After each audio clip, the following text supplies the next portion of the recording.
In the shivering cradle of the north, beneath pale stars and frost-laced skies, a child shall draw her first breath. Upon her breast the mark shall burn deep, black, and ancient, the stain of the abyss. She is no ordinary babe, but born of dark blood, her veins thrumming with infernal sorcery, her soul tethered to realms where mortals dare not gaze. She will walk as a girl among men, yet the shadow will know her as kin. Her laughter will echo like a charm sweet and beguiling, but behind her eyes smolder a fire not lit by this world. As she grows, so too shall her power, until the veil between planes wears thin, and the beast of her blood press against the door. Should she come of age unchecked, she will call to her kin not in prayer, but in triumph. And they will answer, oh yes, they will come, on wings of flame and ruin, to walk once more in the daylight. Woe then to the realm of men, for suffering shall not descend like rain, but rise like flood, drowning all.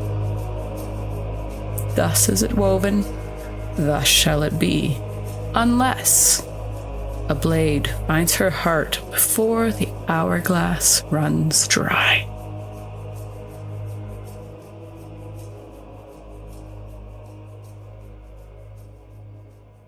I do it all Sunday. Okay. I think we're working. I think we're working. Are we? There we go. Oh, I see us. You see us. Hello, everybody. I'm going to let Tim take it away. Yeah, I'm down in the corner. I just want to thank everybody for showing up for our Summer of Siege. You know, this could go 400 to 400 sessions. We don't know. But all I know about Castles and Crusades is there are no resurrections from dead. So I'm going to play it real tight. Well, speaking of playing it real tight, it is Men's Mental Health Awareness Month, amongst other things, to include Pride and Veterans Month. And there's something in Canada about nations, which is great. Yay, Canada. But for our channel, we support 988, and 988 is our charity that supports mental health awareness and suicide awareness, which is near and dear to me and our friends here, where if you dial 988 either anonymously, you call them, text them, there will be someone on the other end of that can get you to specialized counseling or specialized treatment and throw you that floaty out in the sea. Basically, what I want to say is, for folks that are out there dealing with it or heading to the void or whatever, you don't have to dial 988 when your day is the darkest. Right? You can do it when it's starting to go light blue to blue. These are preventative measures, and you're a brave lad or lass by actually punching those buttons. It's a brave thing to do, and you know what I mean? Like, test it out. And our charity supports those folks in their side. So, hit it if you want to. And if you don't have the squanch to hit the button while you're driving home for work, stuck in traffic, and you got 30 minutes of empathy built up, boop, boop, beep, boop, call someone you haven't in a while, text someone you haven't, and say, how was your day? And be prepared to answer a few questions. You're going to save a life. Okay, over to you, Jeremy. Thank you. A pleasure as always. Well, we're going to be doing this thing called Castles and Crusades for Summer of Siege. There's lots of games going on for Summer of Siege. Trollord Games is putting a big push on for Castles and Crusades. So if you haven't ever experienced Castles and Crusades, I mean, if you're familiar with Dungeons and Dragons, the stats are pretty much all the same. Strength, dexterity, constitution, intelligence, wisdom, charisma. You know these things. There's hit points, there's armor class, there's just a little bit different math on how to work things out in the game, and it's not complicated. It's really straightforward, and the characters are a little different. Like, not all the classes are the same, and some of your old favorite classes might not appear the same way in Castles and Crusades. Bards, very different. Bards are an example of a very different class in Castles and Crusades. Monks are fairly different as well. We don't have monks or bards in this group, though. We have a really interesting makeup of characters. So let's go through, meet everybody, and before we jump right into the gameplay here, and we can get to know our players a little better. Tim, since it's your channel, why don't you lead us off, Tim? Tell us who you are, or who you're playing. I'm gonna play. Well, very cliche. I'm playing another paladin, but every time I enter a world and a new system, I want to try out the paladin because I'm paladin through and through, and that's what makes me happy. So I'm playing Vagard Lepic. He just graduated becoming one of the King's Guards in Carillion, which is fantastic. But I'm excited to learn the system. We've got loads of games coming this week. Is that what you also want me to do? Sure, Do you want me absolutely. To do plug your stuff. Okay, so we got loads of games coming in the next. I'll do 96 hours, so I'm not going throughout a week. We got this one. We got Lord Gazuma on Saturday, and then Sunday we got Saltmarsh, and then Tuesday I think is the final episode with Brick and I in Alien Observation. Brick's gonna kill me. There's a 100% chance. But yeah, I'll go down the line to, let's see, I gotta aim this way to Coco. You aimed the right way. Good job, Tim. Hi, everybody. I'm Coco Bunny 94. I am playing Thora. She is a tiefling barbarian. Super excited to play her. Super excited to play CNC again. But yeah, what Tim said, we'll be doing a lot more games this week. I'll be in Lord Gazumba's game on Saturday with Tim, and then Monday we're doing a whole new Section 0 on Lord Gazumba's channel for 2 new D&D players for next Saturday's game. Really excited for that. I love playing with new players who have never played D&D before in their life because we've all been there. But yeah, super excited to be here. And if you want to find Coco, really you cool. literally can go look on any Twitch channel and you will find her. I'm Just all over. TV monitor, and then boop. Yeah. I'm everywhere. Mox, you want to go next? Yeah, hi everyone. I am Mox. You can find me on Instagram at Momo687. I also have a podcast with a good friend of mine called Dungeons and Brews, where we review a beer and we talk D&D. So we always have a good time on there. First time diving in, I am playing Silas Wren. He is a wizard. I am also playing, for those of you old school D&Ders out there, a wizard with a D4 as his dice. We're gonna do great. We're gonna do great, everybody. Help. I'm staying in the back of everything. Let it be known. Very squishy. Very squishy. And last but not least, Brick. Oh, hey, I'm Ray, or with a brick with 2 Ks everywhere in the interwebs, and I am playing your resident knight, Grenna of Grendel. She's part of the Elgantine Order, which you will see more about as the story unravels, but I'm very excited. My first time playing Castles and Crusaders, and I've been all over the TTRPG universe, so I'm very excited to be here, very excited to be here with this new crew, and I can't wait to see what's in store. So if you want to find me, you can go follow all my channels. If you want to see me play in other things, I'm going to be with Tim in the finale of our Aliens game, with Kurt and a couple other wonderful players over on Darling Creep Show at 9:30 p.m. Eastern. So go catch us there. And then after that, I'll be here. And then who knows? Because I'm just a little rat scurrying around the internet. So find me somewhere. Awesome. And I'm Jeremy. I'm a castle keeper in Castles and Crusades, not a dungeon master or a game master. And you can find me on Instagram at Old Men Rolling Dice. And long ago, Old Men Rolling Dice was also a podcast which reviewed beers and talked about D&D. So I did not know that, Mox. So we have a little bit in common there. That's pretty cool. We haven't released an episode in about a year, so it's been we probably did record one recently. 3 years since we've released an episode. So I feel you. No problem on that at all. So we are in a homebrew world. I will maybe just add that we do have a couple of homebrew things happening here. For example, Thora is a tiefling, which you would not find in the Castles and Crusades Player's Handbook if you picked one up and was like, "Where's my tiefling like Thora?" Not going to happen. We found some homebrew rules for it, and we did a bit of custom work with it.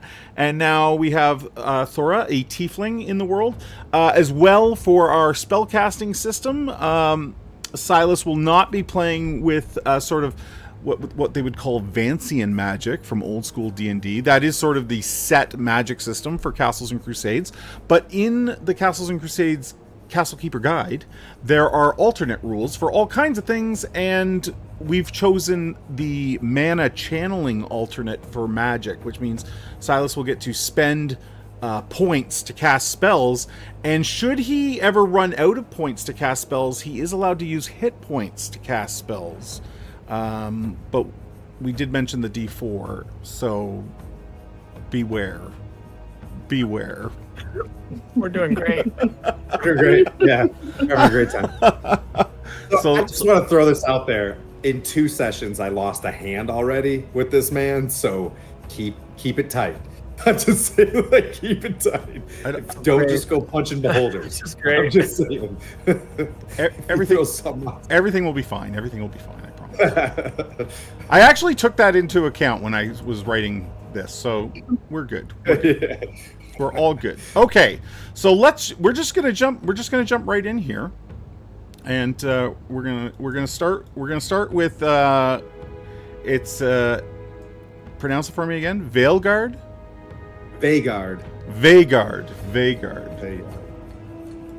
So don't worry, I don't get offended. Veilguard belongs to the Kingsguard of Kingsgate, the capital of these lands. And the capital is a little bit in turmoil right now, as the Kingdom of Krullian has recently received a sort of ominous prophecy. An oracle arrived to speak to the young king, King Takar III, who has just sort of assumed the throne after his father has passed from a plague that went through the lands. And the oracle, when she arrived, claimed to be a voice for the goddess Istis, the goddess of prophecy and fate. And our opening actually goes through that prophecy, but I'm going to read it again here, just to go through, because it's on the minds of everyone in Kingsgate. So, in the shivering cradle of the north, beneath pale stars and frost-laced skies, a child draws her first breath. Upon her breast the mark shall burn, deep, black, and ancient, the stain of the abyss. She is no ordinary babe, but born of dark blood, her veins thrumming with infernal sorcery, her soul tethered to realms where mortals dare not gaze. She will walk as a girl among men, yet the shadows will know her as kin. Her laughter will echo like a charm, sweet and beguiling, but beneath her eyes smolders a fire not lit by this world. As she grows, so too shall her power, until the veil between planes wears thin, and the beasts of her blood press against the door. Should she come of age unchecked, she will call to her kind, not in prayer, but in triumph, and they will answer. Oh yes, they will come on wings of flame and ruin, to walk once more in the daylight. Woe then to the realm of men, for suffering shall not descend like rain, but rise like flood, drowning all. Thus it is woven, thus shall it be, unless a blade finds her heart before the hourglass runs dry. And Istis, this saying at the end, thus is it woven, thus shall it be.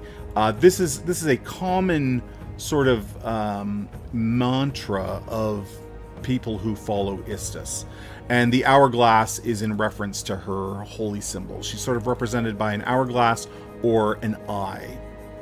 So the people of Kingsgate are all on edge. It's been a few years since this oracle came, but the fear of what is to come has stayed with the populace. Today, though, is a good day in the kingdom. Word has gone out that King Takar III will marry the Lady Averin from the distant city of Tylus, a holy city, not inside the kingdom. It stands alone. And the people are very encouraged by this, knowing that the people of Tylus are good, just, and devout. So there is hope on the horizon that better days are coming to the kingdom. And maybe this prophecy is not going to come true. Our dear paladin has finished his training, has said whatever oaths need to be said, and you have only been a paladin of the Kingsguard a short while when you have received a summons to meet with the king, an old friend from childhood, and he's asked for you to meet along the banks of the King's Channel, a place that you know well. You would expect that his bodyguards will be with him. And you wake and you make your way in that direction out through the gates, the southern gate of King's Gate, and down along to the shore where a great channel stretches out from the city's walls. Across the channel, you can see in the very, very distance on the horizon, the Kern Mountains, tall mountains with snow-topped peaks. And the waters of the channel are still, and along the banks grows lilies. Lilies have come to be known as a symbol of King's Gate. The King's Guard wears the fleur-de-lis, a symbol of the lily. Important people and nobles, when they're buried here in King's Gate, they don't get buried. They get put out into the channel on a boat. And it is believed that the water lilies sort of protect the land of the living from the dead. They are the border as they grow along the edge of the King's Channel. So the lily is an incredibly important piece of lore for King's Gate, but and that's why the Kingsguard wears the fleur-de-lis. So, do you want to describe yourself as you sort of approach? You can see the king stands down by the water, a small retinue of guards around him, and he doesn't see you coming. He's gazing out into the channel. Yeah, I just think your average height, basic humanoid with a tight, haircut, blue tabard, maybe just a standard leather belt with a long sword hanging off the side, and I'm guessing in his, I don't know what level rank he is, but the fleur-de-lis, the amount of fleur-de-lis you have, the more you are in terms of rank. So he's probably just got one on his chest in a nice place. It's never just like sewn in the center. It's always in a nice spot. So maybe it's up here on the shoulder. And just walking with a very like a noble posture, like very upright posture, trying to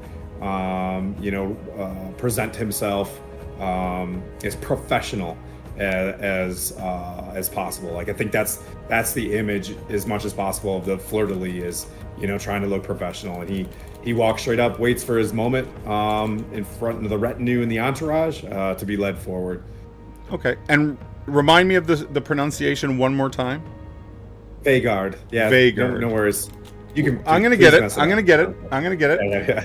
Okay. So you know that the king's his family name is Takar, and he is the third of his line. His first name is Rayan, and the two of you grew up as boys together. But you haven't seen him in maybe about a year. When you entered your training for the Kingsguard, and that is pretty intense. And there's very little time to visit with your friends, let alone when your friend is the king. And you said his name was Rayan? Rayan. Rayan. The guards part as you approach. A couple of them smile at you and nod, seeing that you're now wearing your fleur-de-lis. and that you've completed your training. And they seem very pleased with you. There's no air of danger or foreboding here. Quite the opposite. King Takar hears your footsteps and turns, and he smiles. Vhagar, you made it. I mean, Majesty. I know you kind of have to, but let's not be that way. Let's be those boys that played in the schoolyard and learned numbers and letters together. Can we do that? Absolutely, Majesty. He reaches, when you say absolutely, he reaches out and puts a hand on your shoulder and then turns towards the King's Channel. And he says, just as I'm looking at the waters that reach Kingsgate, she could be looking from the waters of Tylus right now. You've heard of Averin and my intention to marry? I've heard the wonderful news. I'm so happy for you. I hope that one day you can feel this kind of joy, this kind of it just fills you up and makes you want to float. I wasn't sure. The plague took so much heart out of people, even myself maybe, seeing Father melt away like that. To have a wedding to look forward to, well, it raises the spirits of all of us. And he looks around at the other guards and they all nod towards him. And that's actually why I called you here today, Vhagar. I have a bit of a task, and I'm hoping you'll take it on for me. Vhagar will puff out. The joy that makes you float is the same that is in my heart, filled with elan in service to my friend and Majesty. How can I be of service? Do you remember when we were schoolboys, brother Jakob, who taught us numbers, mathematics? I wasn't very good. You were better than I. But yes. You were far better at rough play, though. He smiles. He says, Brother Jakob left Kingsgate many years ago to seek enlightenment at Darkwood Abbey in the west. But I would very much like Jakob to marry Averin and I. Those times at school, he was very dear to me and patient, and I have never forgotten his kindness. I've sent message, but haven't heard back. The roads, my men tell me, have become dangerous with many people caught up in this prophecy that they're not doing right by the people of this kingdom. My father would be most displeased to hear how some of his people are being treated. I fear the worst for my messenger. I would ask that you go to Darkwood Abbey and speak to Brother Jakob and see if he'll come back and perform the service for me. What an honor. I thank you, Majesty, putting this task on me. I will charge you to be in Brother Jakob's service for any of his needs that will bring him to Kingsgate to perform the wedding.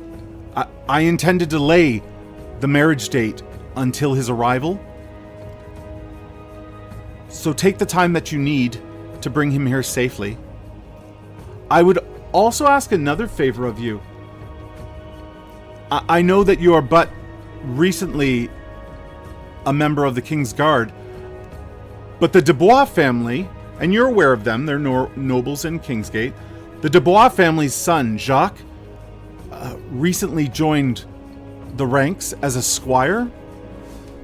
You'll certainly need someone to carry your gear and things like that, and perhaps, clean up your boots at the end of the day.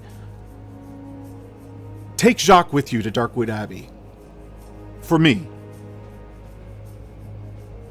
Very well. At that point, he motions, and a very young boy comes over, maybe 13. Pretty innocent looking. The boy stands just shy of full height, but there's already sort of a noble bearing in the way he squares his shoulders, an echo of the knight he dreams to become. At 13, he's all limbs and energy, his dusty blonde hair tousled by the wind off the channel, and training falling in uneven strands across his forehead. His kind face is sun-kissed and opened, with wide hazel eyes that gleam with a curiosity and hope. He smiles nearly constantly. He's warm and unguarded, and his happiness is infectious to those around him. Even in the thick of chores and drills, you would guess that he offers encouragement to others. He wears hardened leather armor that has been clearly refitted from an older set, scuffed at the edges, but oiled and patched with pride. It's too large in some places and tight in others, but he wears it like full plate. Chest lifted, chin high, and a small wooden shield hangs across his back, its painted crest slightly faded but still recognizable, a fleur-de-lis. I'll pull my sword and scabbard off, hand it to him. Jacques, you'll keep this as sharp as you can, as I sharpen you, and together, as these lilies defend our ancestors, you and I shall defend our majesty in life. Thus is it woven, thus shall it be. He glows as you say that, and he says, "My lord, I am in debt to the king and the king's guard for giving me this opportunity to escort you to Darkwood Abbey. Anything that I can do to be of service, anything, you need only ask." Very well. Shall we off, Majesty? The king smiles. He says, "Yes, absolutely. You can take your leave today. I've already given Jacques a purse with 50 gold to cover your expenses from here to Darkwood Abbey and back. Also, I have a strong box. Perhaps one of you can carry it in a pack. It carries an additional 1,000 gold to give to the priests at Darkwood Abbey for allowing Brother Jakob to come here to perform the services." Roger that. Is that a ton of money to be? 1,000 gold is legit. Yes. Yeah. Well, either we'll come home with him, or we'll be coming home lying over our horse. Come home with him, and stand beside me at the altar when I wed Averin. Majesty. With that, we'll jump inside the city of King's Gate, and we go into the great library of King's Gate, and in amongst the dusty, stacked, very ominously tilting piles of scrolls and books, we find Silas rummaging through things. Silas, tell us a little bit about how we would see Silas here as he looks for. You and I know the information he's looking for. I'll let you decide what you give and what you don't give. Sure. So Silas stands around about 6 feet tall or so, kind of a scrawny-looking fella, nothing too impressive physically for physical attributes. Comes off as a green cloak across his body, a kind of a brown tethered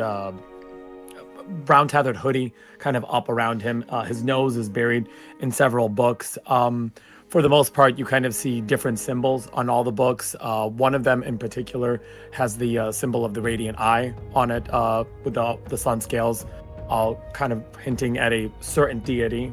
And then just, again, buried in, pen in hand, and just circling and drawing lines and kind of muttering to himself out loud and making connections where he can. As you do that, you hear the shuffling of old Astus, your mentor, almost like a father figure to Silas, as he shuffles between the bookshelves, and he puts down a ledger beside you, and he says, I think I've found it. The texts you're looking for, they're buried much deeper in the library, very ancient. Come along, and bring the candlesticks. As you wish. He reaches back, grabs a little candle, one of the sticks, holds it up, his hand still kind of looking into his book, and then looking up at Astus every so often. So Astus leads you through the stacks, and the ceilings are incredibly high here, but he takes you to the back, past all the stacks, to a set of stairs that twist down on themselves.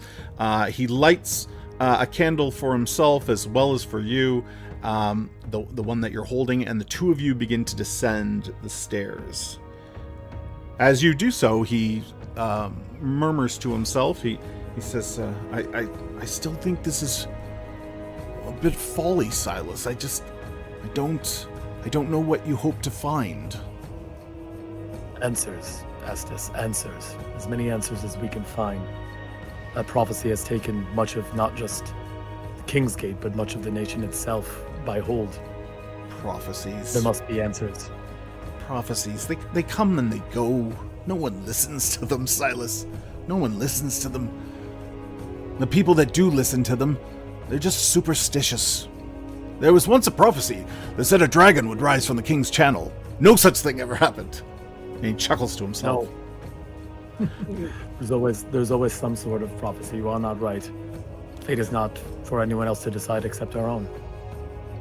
He takes you through chamber after chamber, and you've never been to this part of the library before, and you thought you knew this thing quite well.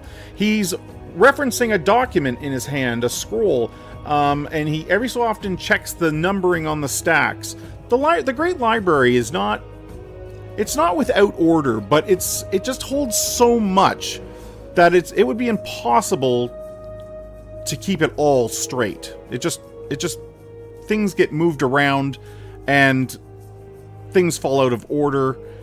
And on top of that, you're now in a very old part where they've moved the archives, and you can tell, like, there's dust on things. Like, people don't come down here very often. He finally reaches an archway with a gate and fumbles around for some keys under his robes and unlocks it. And as he pulls it back, it creaks slightly. A few cobwebs fall, and he moves them about with his hand and takes you in. There's a number of these chambers off the room that you're in, each probably holding a specific, topic, a specific piece of specific study, maybe about a specific god, or maybe about a star or constellation. When you get to the end of this hall, though, there are shelves, but there are no books or scrolls, and he gasps a little as he enters. As this? Oh, very odd. And he begins to look at his scroll again, double checking that he's in the right place. He even so much as steps back to the gate that you've come through to make sure he's in the right subchamber, and he comes back, and his candle, they're gone. The books that deal with the goddess of fate, they're all gone. How very odd. He sticks his candle onto the table. Can I tell if the books were recently removed? If there were books here? You totally can go for that. Let's do our first roll of the game. So we're going to be rolling an intelligence check to see if you can figure this out. So you're going to roll a d20, and you're going to add whatever your intelligence bonus is, plus whatever your level is. And then I believe it's a prime ability for you, which means the difficulty is going to start at 12. And I'm going to modify it up slightly, so you're going to need a 14. Okay. So I have a 2 in my mod. I have 17 intelligence. So that means I need to roll a 12. And you get +1 for your level. Oh, and my level. That's true. So I need to roll an 11. Natural 19. Okay. 22. So as you look about, you can tell that there has been a lot of foot traffic. As dust lies on all the books out in the main room, the dust has been disturbed in here, and it has not had time to sort of resettle. So whoever moved these books, you feel it hasn't been that long. Maybe a few months in that sort of timeline. Not days, but maybe a few months. But you can clearly tell that people don't come down into this part of the library that often to check on things, so you're not surprised it's gone unnoticed. How long has the prophecy been out in the world now? A couple of years. Almost 2 years. Okay. Well, I'm sorry, son. I don't know that there's any answers here. It is fine, old man. But There is an alternative if your legs are strong, though. what ideas what ideas do you have then? I know of a priest in the Order of the Illuminated Pen? The Illuminated Quill, pardon me. The Illuminated Quill. Brother Graydon. He dwells in Darkwood Abbey. There is a substantial library there, nothing of this level.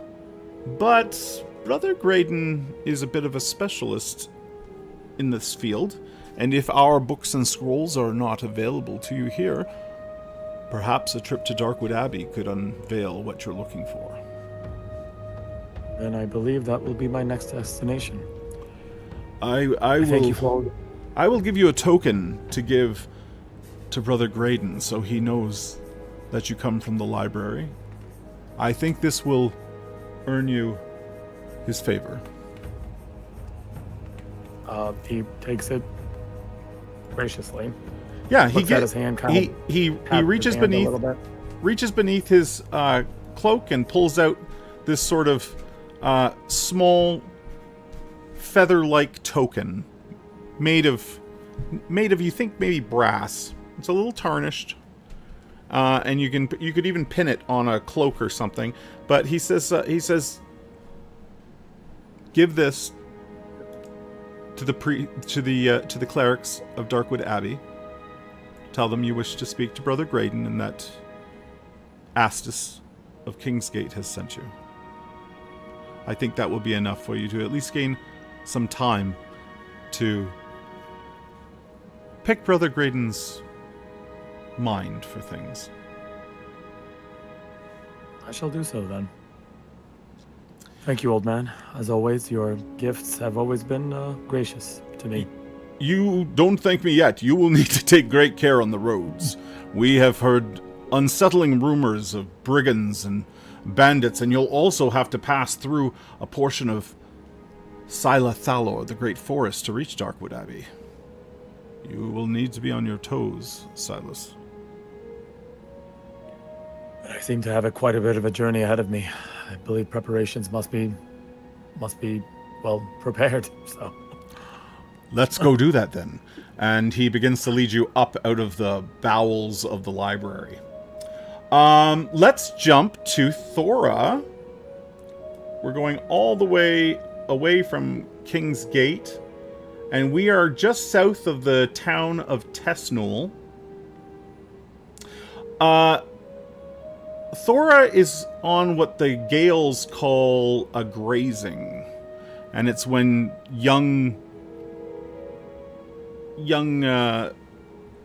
men and women come of age before they sort of settle into the tribes of the Galengard Plains. They go, sow their wild oats and burn off their wanderlust, for lack of better terms. And intrigued by the orc wars of the past, when the Galengard, where the barbarians of Galengard came to Krolian to help them take back their kingdom, There's a lot of great stories of battles and heroes from here, and you've come here sort of seeking that and to see it for yourself. You had to cross a piece of the great the Krullian Sea, and you landed in a town called Mistvale. And from there, you've worked your way north. Instead of these beautiful plains where you grew up with your fellow Gales, you are now in sort of these scrubby hills. There's a very large bog not far from here. You smell it occasionally. So does Brute, your great Galen steed, who currently wakes you up. The morning has just dawned, and he's stomping his foot, looking down at you.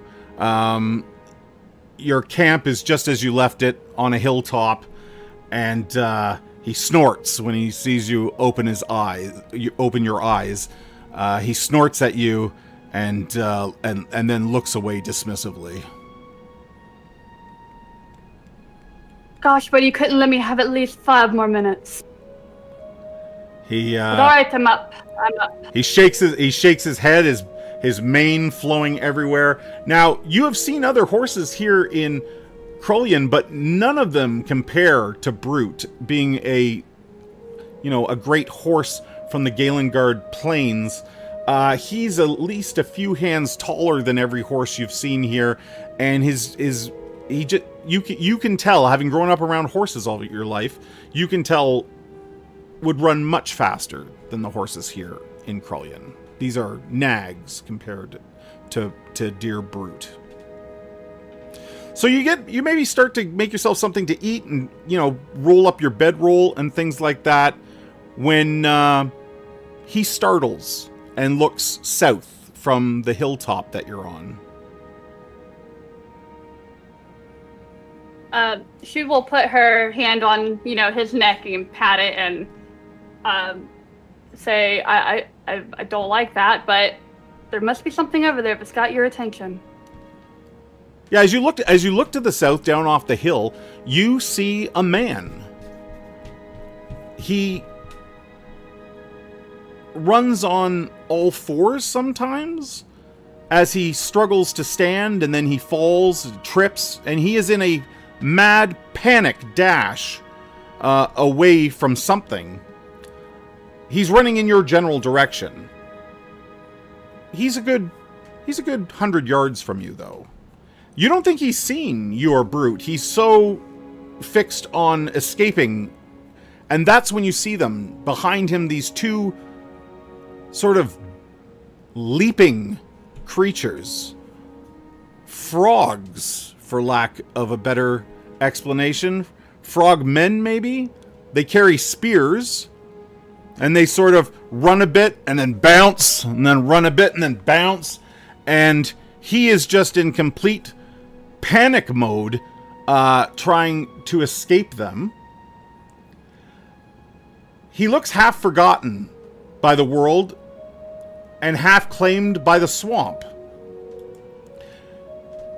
His brown hair hangs thick and matted in clumps, streaked with mud falling unevenly across a face that even from this distance you can tell flickers between wild confusion and haunted clarity. His beard, once kept in some order, is now overgrown and tangled with brambles. Beads of moisture cling to his body and rotten leaves. His robes, once perhaps those of a cleric or a missionary maybe, you can tell are soaked heavy and stained green and black. He has no shoes or boots. He is in bare feet. And they are filthy.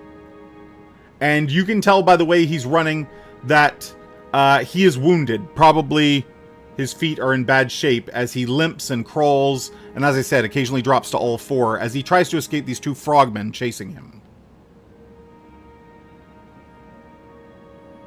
Thora will immediately grab Brute's reins, hoist herself up on Brute, and say, "Let's go help him, buddy. He looks like he he needs to see at least some happiness in a little while. Okay. So with that, I'm going to ask you to roll initiative. Yes. Oh. You're going to roll a D10 plus whatever your dex bonus is.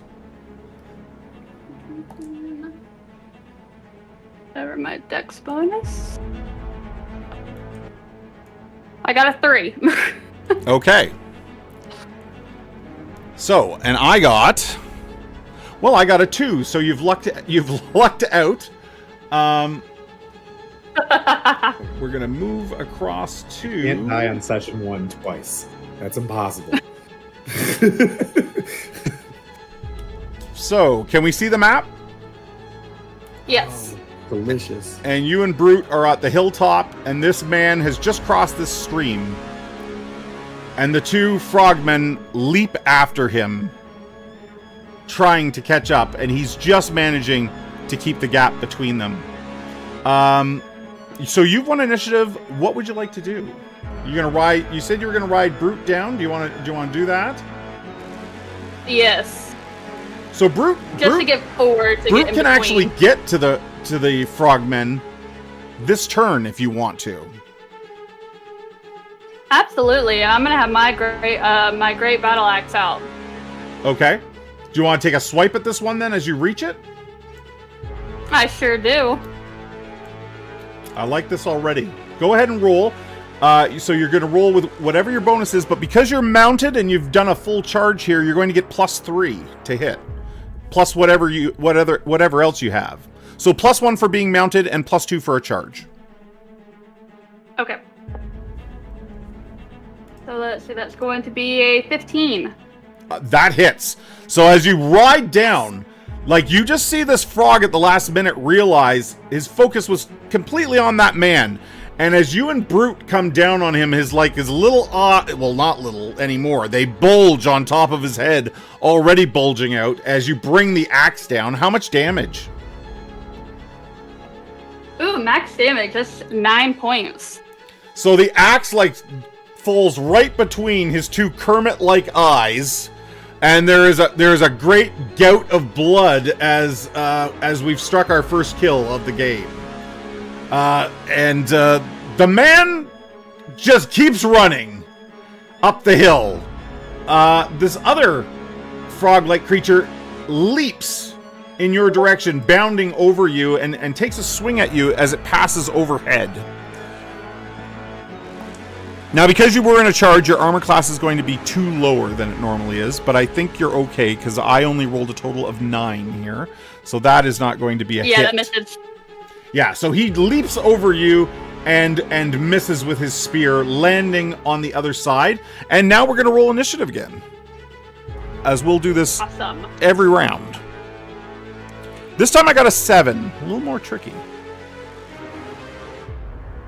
Yeah, you won. Okay. So, from the ground, he's going to stab up at you. Your armor class is not reduced anymore, because it's not the same turn. And he got a total of 14 to hit. That hits right on the mark. That hits right on the mark. The spear jabs into your thigh for 3 points of damage. And he seems very pleased with himself. As he hits, his froggy mouth opens wide and a tongue licks across his one eyeball, like he's successfully done what he aimed to do. What does Thora and Brute want to do?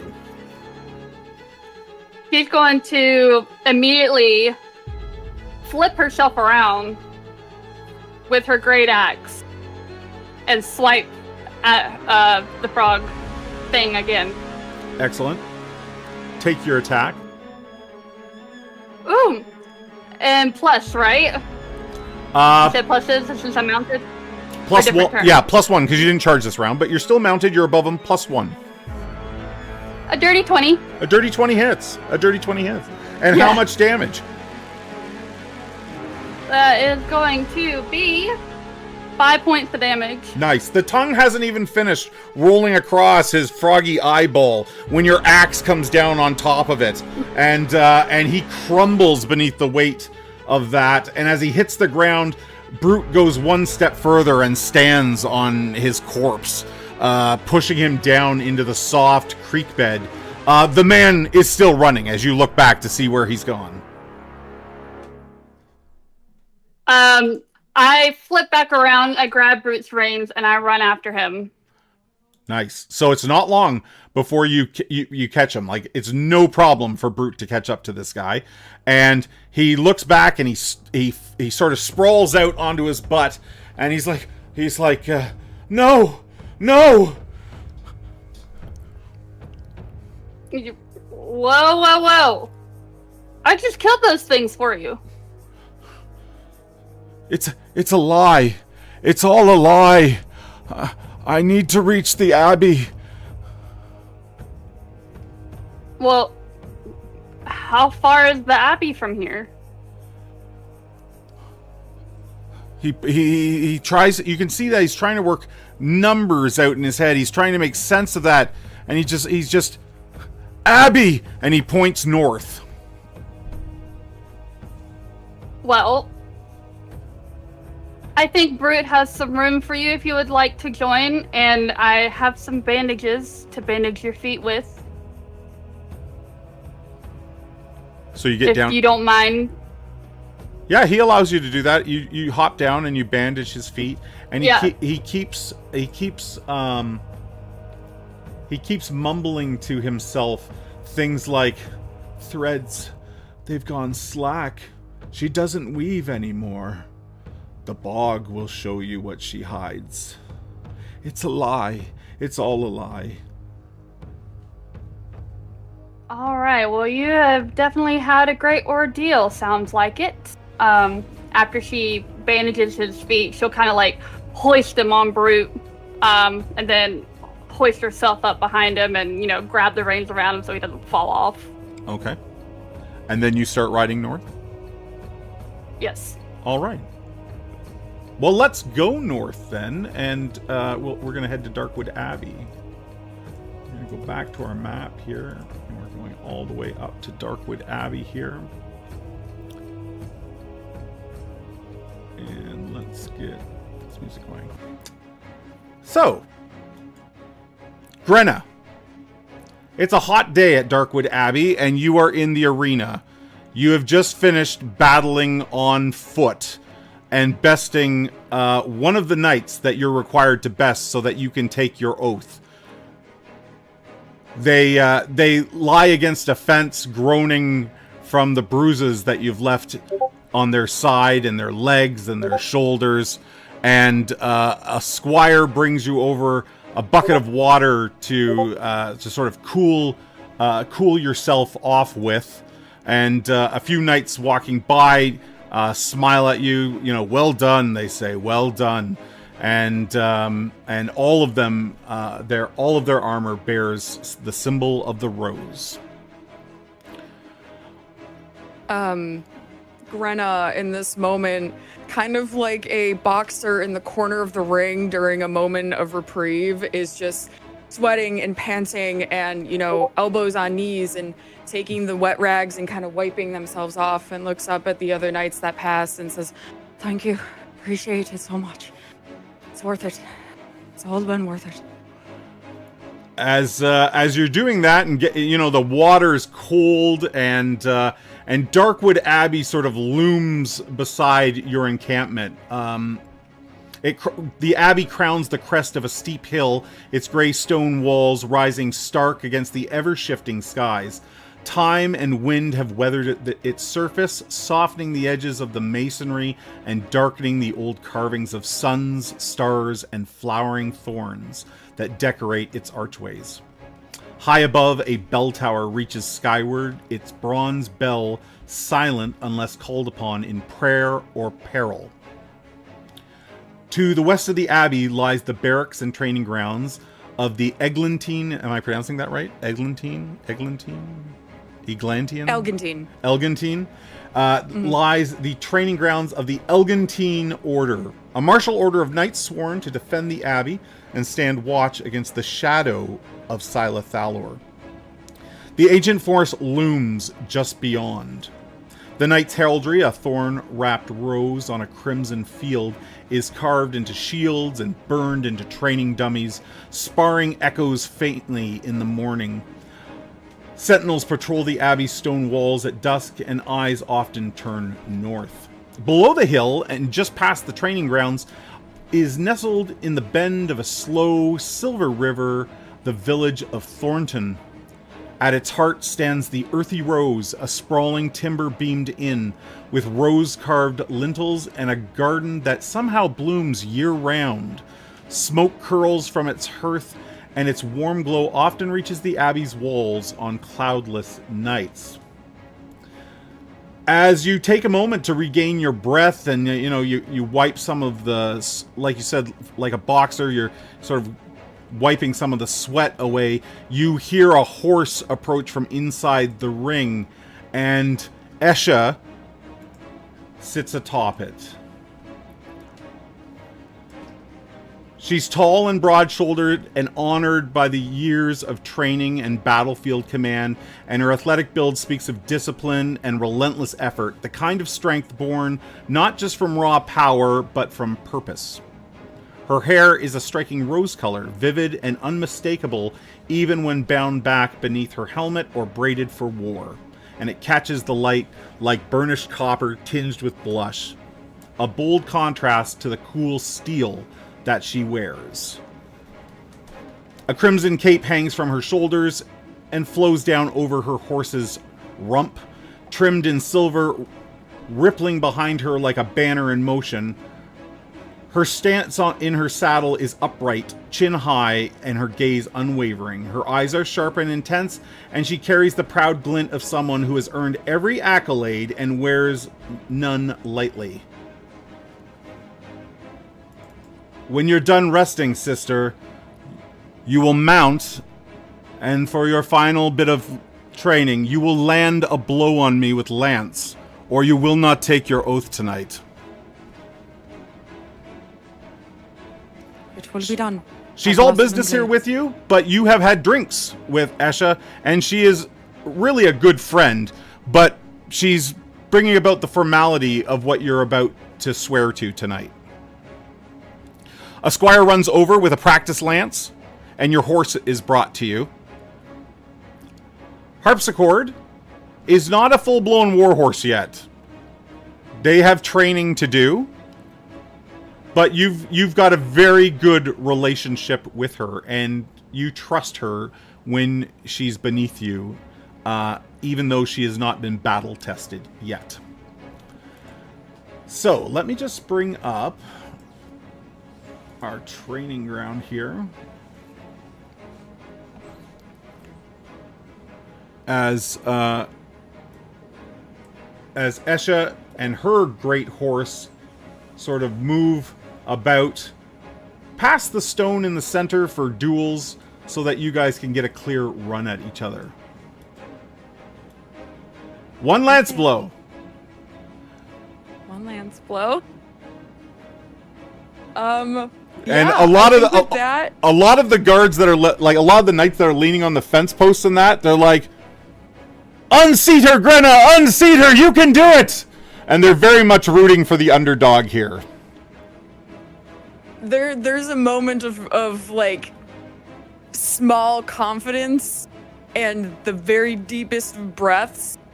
There's a hand on the rein, but the other hand holding the lance really quickly just pats the side of Harpsichord's neck and just nods across the way over to Esha. And when it is time, take that charge. You nod at Esha. You nod at Esha, and she lifts her helmet off and pushes it down over that red, rust-colored hair that she has. Her horse rears up on its two hind legs for a moment, and you begin to charge at one another. I would like you to roll initiative with me. D10 plus whatever dex bonus you might have. Okay, so D10 plus whatever dex bonus. Okay. Oh, that's the horse, not me. There I am. Okay. And if it's one of my prime stats, does that have anything to do with it? Or no? Not in this case for initiative, no. Okay, cool. That is a 2. Okay, so I beat you. So Okay. as she rides in on you, her lance reaches you just slightly before she must be leaning up in her stirrups, and she yells at you to square up. I don't think she hit 14 in total. No. I got a So- 15 armor class. So the lance glances off your shield, and I'll give you a chance to land your lance blow here. So you're going to roll your d20 plus whatever your attack bonus is, and strength bonus, and because you're in a charge, I'll give you a +2. You're both you're both mounted, so you don't get that extra +1. Okay, so that is a natural 12 plus 1 plus your 2. So that's 15. 15. You glance off her shield as well, and the two horses pass one another, and on the sides, everybody cheers, and then she turns, and your lance didn't break though, so she yells at you again. All right. Let's roll initiative again as you come back into clash with one another. Oh, that's cocked. Ooh, I only got a 3. I got a 6. So this time you square up your shoulders and lean into it a bit, and your lance is going to reach first. Go ahead and roll to hit. Again, the extra +2 for the charge. It's a natural 19, so plus the 3 is a 20. Nice. 22. So your lance connects with her shield again, but this time rather than sliding out, you lean into harpsichord and it slides inward, connecting into her breastplate, and your lance just shatters. I'm gonna roll to see if she's unseated. Here we go. Okay. This is a dexterity riding check, and I got a 5. So off she goes. Esha crashes to the ground as her steed goes by, and squires and knights come rushing into the ring, very much some to her to pick her up off the ground, but many to your side with congratulations. People are slapping your leg guards and cheering beside you, and Esha picks herself up off the ground and takes her helmet off, and as the helmet comes off, she's smiling.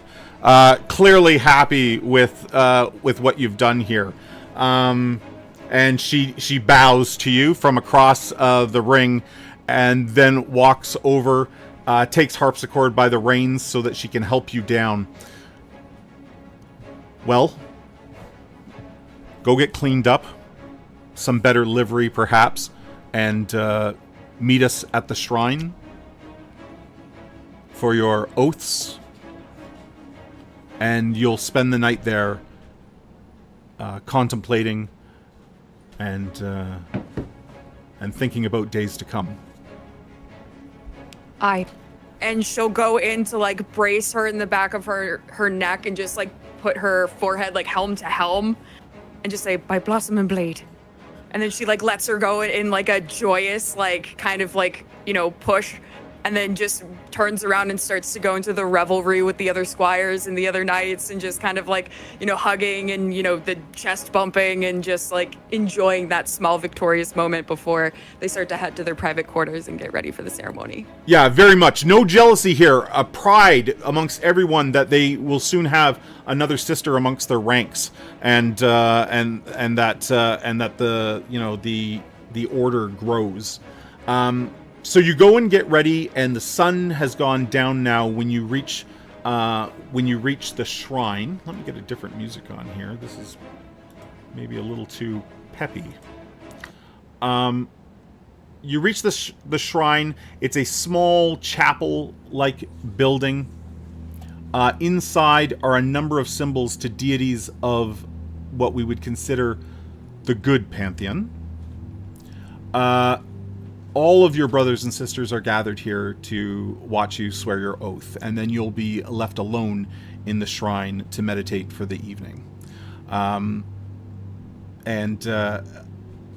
says, do you remember it all? I do. Free folly of me not to. We welcome another sister into our ranks this evening, brothers, sisters of the Rose.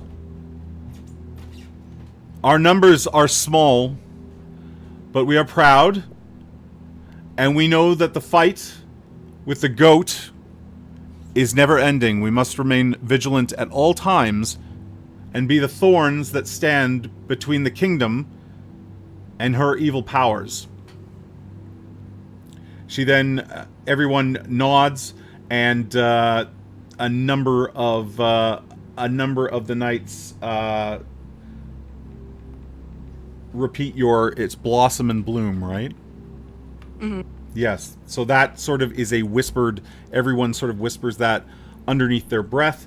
They then step away and motion for you to go up to the altar to recite your oath. She steps up and she's wearing a very ceremonial type of armor. It's not, it's not utilitarian in any way, but it's got soft lapels where there are roses on the lapels and a very long cascading cape. So, kind of taking that moment, it flows up the stairs as she turns and stands at the altar and just taking the moment in. She breathes deep and starts to recite. We are the thorns that guard the purity of the world. Where the black goat spawn festers, we bring fire. Where its shadow falls, we raise the sun. We vow to stand against chaos, wrought in the unmaking of farm. No aberration shall pass unchallenged, and no hollow cult left to whisper. We shield the innocent, though we wear no crowns. We seek no glory, only the stilling of the goat's bleat. Peace is not our birthright, but our burden to forge. We shall not yield to corruption, nor turn from decay in fear. Let our armor rust, our flesh fail, but never our oath. We speak not lies, nor harbor mercy for the unnatural. All that is twisted shall be made clean. When the end comes, if we are to fall, let us fall with blades drawn and hearts ablaze. For death in service is no end, but a bloom eternal. So swear we, the Eglantine, in root, in thorn, in blossom bright, until the black goat bleats no more. And that last line is that no more is echoed about the room. One by one, your brothers and sisters depart the shrine, leaving you to meditate for the evening until the sun rises again. Let's jump back to the road from Crollion, from Kingsgate rather. Our paladin and squire are in Merkshire currently, sort of the last major town. Our map shows like Merkshire and Westbury and Dorglen, but there are all kinds of little villages scattered in amongst. These are only the major settlements of the area. You've had a good night's sleep, and the two of you are getting ready to depart Merkshire for Darkwood Abbey, and this will be a treacherous part of your journey as you move amongst the ancient wood. As you begin to make your way up the road, it's in sort of like almost Kismet fashion, Silas, you're also departing the town, and you notice a knight and his squire leaving right alongside you, seemingly in the same direction. And at first, maybe you both like kind of look at each other and walk a little further down the road, and then you're still like walking in the same direction, and it soon becomes obvious that you're headed the same way. Good evening, traveler. Where are you headed? We'd be off to the Darkwood Abbey. Yourself? Oh, what a coincidence. Might I be your guide? And maybe your protector along the way, if you need it, of course. I wouldn't condescend on your skills. Well, all help is appreciated, but we cannot afford such service. Oh, it's free from our order. If you're going to the Blackwood Abbey, then it is my charge to bring you with us and get you there safely. For all travelers on this road are protected by us. The fleur-de-lis. The young squire goes, and we have plenty of money. Haha, Jacques, you strapping lad. Good old Jacques Strap. Hop back there and hang out for a little bit, and I'll come talk to you in a second. Is Astus with me by chance? He's not. Astus Okay, has okay, left you okay, to just travel alone. Okay. Okay. His poor old bones would not make the journey. Then lead the way, mighty paladins. I shall. Yes. Might I have your name? I am Vagard Silas from Wren. King's Hold. That I would know very well. I'm assuming. Oh, Silas. Yes. What a pleasure to meet you. Yeah. That young lad is Jacques. I have no idea what he's talking about sometimes. He's He like seems- he you looks both at he seem looks like- at you like he hasn't cued in that like he overstepped what he should have said. So he hasn't quite clued in. It will be about a 3-day journey from Merkshire to Darkwood Abbey. Okay. And as you move down the road, you know, you find places to rest where it's obvious travelers stop regularly. And the first night, you know, I assume you take watches on the road. As much as we can. I would stay awake as long as I can, and I would assume that I'm traveling by myself. So Jacques and I would pull. Yeah, I wouldn't ask him to do that. If I'm, Jacques always gets up early in the morning and takes the last watch so that he can sort of get things ready for the day ahead. Yeah. I won't make any assumptions about Silas, but it is implied that I'm Marshall. You know what I mean? So I'll be like, I'll take the first watch, and Jacques will wake up early in the morning. So sleep well. Yes, sir. I'm an early riser, all right. I appreciate both of your assistance, but I would like to put in my good due as well. So any assistance you may need, and I could at least gather firewood and any other thing that may be needed on the journey. Oh no, that's my job. I gather the firewood. You gather the firewood. Yes. you I pretty gather the much do firewood, everything. My task is to keep you and my lord comfortable. Then I shall sit by the fire and at least maybe regale you with a tale or two. So that first night, the road is encroached upon both sides by the trees of Silathalor, the Great Wood. In times past, there are many tales that the men and women that lived in these lands were known as the Krull, and that they entered this wood to worship dark gods and goddesses in hidden glens and secret places. So everyone is a little eerie of this place. And now it belongs to the Wood Elves. And the Wood Elves are incredibly xenophobic and protective of their borders. But the road is safe. They don't come this far south. They've kind of given up, you think, or at least that's the perception, is that they don't bother with the southern reaches of the wood any longer. So that night at a camp, are we telling stories, Silas? Are we regaling people, or?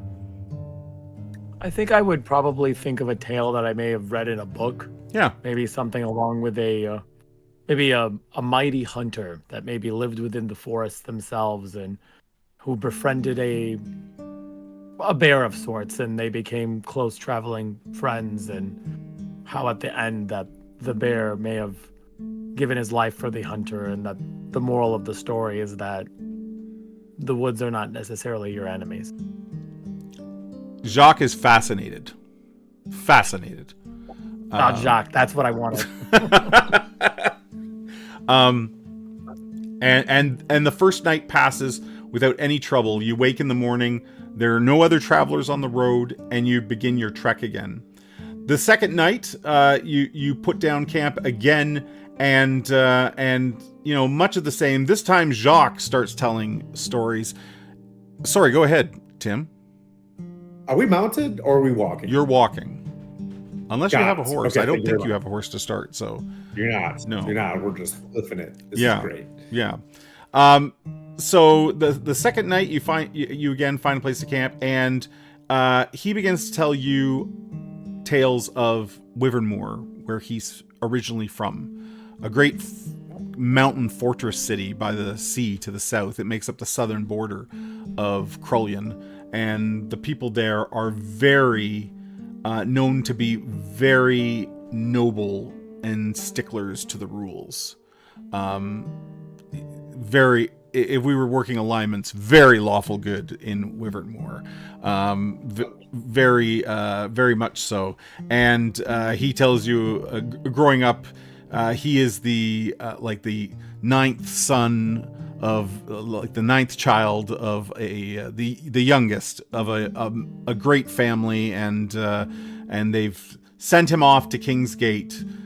His father is on good terms with the Takar family, and King Takar III has agreed to allow him to train to become a Kingsguard one day. That's his goal, and you can tell he's incredibly focused on it. He almost, it's like someone who has a passion for something. Maybe we're all familiar with those types of people that can talk about role-playing games nonstop. Jacques can very much go on and on and on about all the things he intends to do, but you can tell by his stories he has not done very much. So that night, again, you bed down and you're woken. There's 2 moons in the sky of Krullian. There is a moon that we're all used to seeing, that big white moon in the sky, and then there is a smaller moon that goes around this world, and it has sort of an orange glow to it, and it commonly hides behind the moon or just is difficult to see in the sky.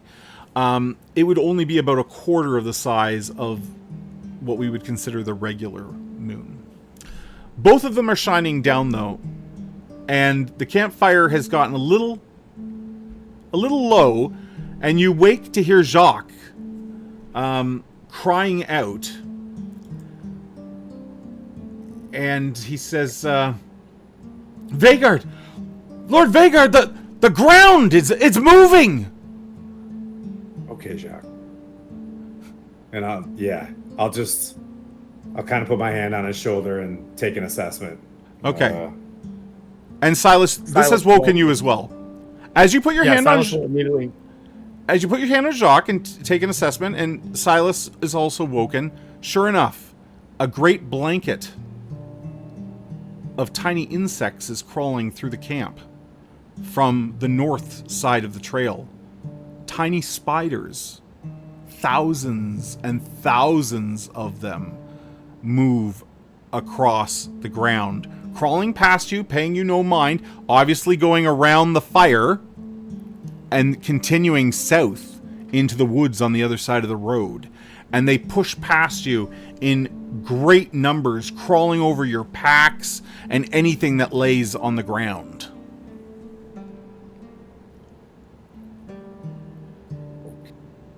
I'll just look at Silas, curious. Very curious. If I move, do they react to me? Do they... Like if you put your boot down, they just crawl over your boot. You squish whatever you put down, and there's literally like a carpet of them just pushing through. I like to look behind where they're coming. Yeah, that's when you hear a sort of strange hissing sound as 2 larger spiders take defensive postures against the 3 of you, and I'm going to have you roll initiative.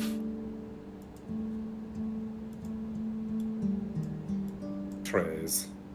13, sir. What do I add to initiative again? D10 plus whatever your dex bonus is. D10, excuse me. So what did you get, Tim? 13. On a D10? On a D10. Yep. Oh, I'm stupid. Okay. Damn Castles sorry. and Crusades uses a D10. 3. That's a 3. No wonder people are rolling so low. Okay, and sorry, what did Silas get? 10. 10? Nice. Yep. Yep. No dex, but Jacques came through with a 1, so he's terrified. And the spiders came through with a 6. So it would be your turn to go first there, Silas. What would you like to do as you are camped on the roadside and these two, they're not large by any means. They're like the size of maybe a big rat. But that's big for a spider. That's huge. Yeah, I'm not a fan. Yeah. big rat. That's a big stinking rat, isn't it? All right. I'm going to glance over at at Vegard and Jacques and just kind of make a decision here, and I'm going to cast some magic. Okay. Toss out immediately at them a Magi Missile. Nice. So that hits automatically. It hits automatically, so it's a 1d4 plus 1. Yep. And then I get a plus 1 every 2 levels, but I'm just casting it at first. 4 plus 1 is 5. I'll aim for the one on the left. Yeah. On the left, it explodes. It explodes. It's not even it's not even like a little damage. It just disintegrates as you guys watch a flat. Describe what that magic missile looked like for us. So what you guys see is that Silas kind of glances over at both of you, and then kind of noticing what your guys' equipment, makes a decision that, of course, they're physical-based fighters, obviously being paladins, but he kind of condenses his hand into one small packed area, extends it out. It comes out like about 2 feet just out, and then throws it kind of off as his hand, and it just kind of strikes it directly into the creature, kind of bursting from the inside and then shattering outward. Nice. The spiders go. So this one charges forward, skittering. I'm going to have it attack the paladin. 16 AC. Not even close then. Not even close. It rears up, kind of like an angry those tarantulas that hunt birds or whatever that rear up, and it rears up and tries to bite you with its fangs. Does not hit though, and but you do see another approaching as well. And it's now Tim's turn. Okay. As soon as he shoots the missile, I'll just look at him straight in the eye and just be like, "Magnifique," and smash the spider in front of me, like a kind of parry, and then come swing down to hit the spooter. Absolutely. Now this is a D20 plus strength. D20 plus your strength bonus plus your base to hit bonus, but I think at first level you have a 0 to hit bonus, so it's a D20 plus your strength. Oh gosh, that's a 4. All right, we're doing great. Yeah, okay. Yeah. So Jacques scrambles past Silas to the other side of the spider. So we have a flank here. So a flank gives us +2 to hit in this game. And he drives his spear down on it. Oh, 17. So that hits. And he has shish kebabbed the little spider on his spear. And it curls, its legs sort of curl up under it as it shrivels beneath his spear. And we would roll initiative again here, gentlemen.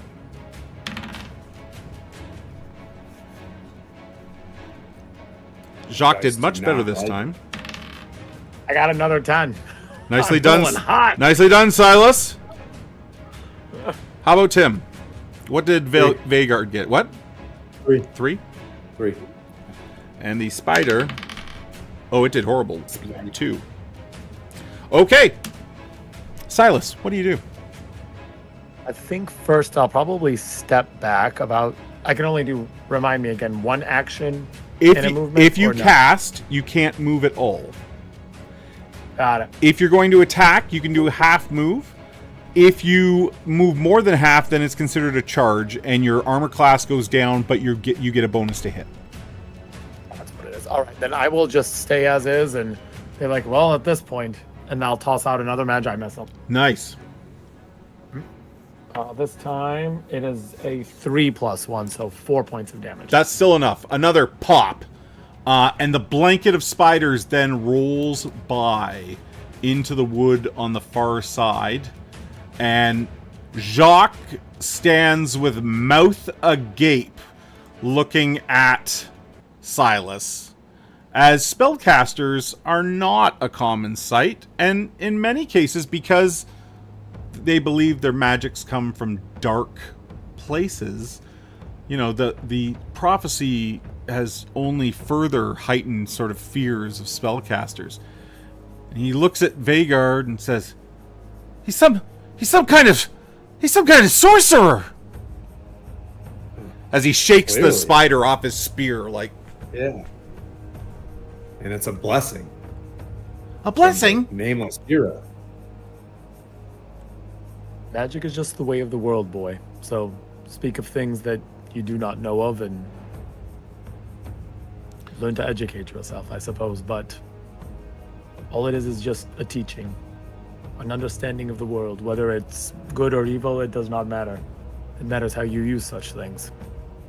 Same way that you use that sword, after all, right? Couldn't you turn that sword against, say, a great paladin that stands before you? Yeah, but a demon didn't give me my spear. Neither did a demon give me mine. Only this, and he points to his mind. I like that. I think we'll end on that note there in this scene. Yeah. And we're going to jump back across as Thora reaches... It's just dawn as Thora reaches Darkwood Abbey. And you hear the chiming of a bell from the Abbey's tower as morning prayers are just beginning for those that worship there. I will take Brute to the where she's hearing the bells, and I will try and see if she can get help for this man that she saved. So it's taken you you rode north past the town of Tesnol, up over hills until you reach the river, and here at the river is where Darkwood Abbey sits. The forest pushes, as I said, very firm up against the edges of the abbey and the village of Thornton.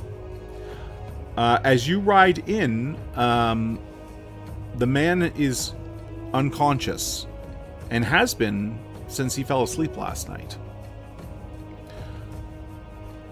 As you ride in, people are looking at you and this man, and you make your way through the little village of Thornton, and you can already tell that your tiefling appearance has people concerned.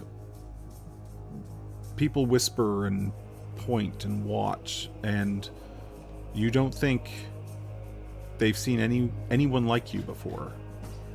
As you make your way up, you pass these training grounds that are currently empty, and then you reach a gate where a man and a woman stand guard in armor adorned with flowers and vines. One of them says, "What business do you have at the Abbey? You come calling very early, friend." I saved this man along my travels, and he is injured. I come here to see if you can get him help. I've tried to do what I can, but I'm very limited in what I have. They come over and take a look at the man, and the woman knight says, "I think this is Brother Graydon." The man takes a closer look and says, "It's difficult. He's filthy." "No, I think it is him. I think it is him." At which point they say, "Open the gates!" And you hear people pull on these great wooden doors that open into the Abbey's courtyard, and they go to take the reins of Brute to lead him in, and he snorts and stomps at them.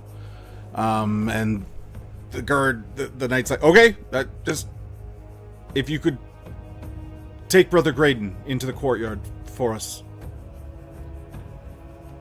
She'll lean forward and she'll pat, Brute's neck. It's all right, buddy. It's all right.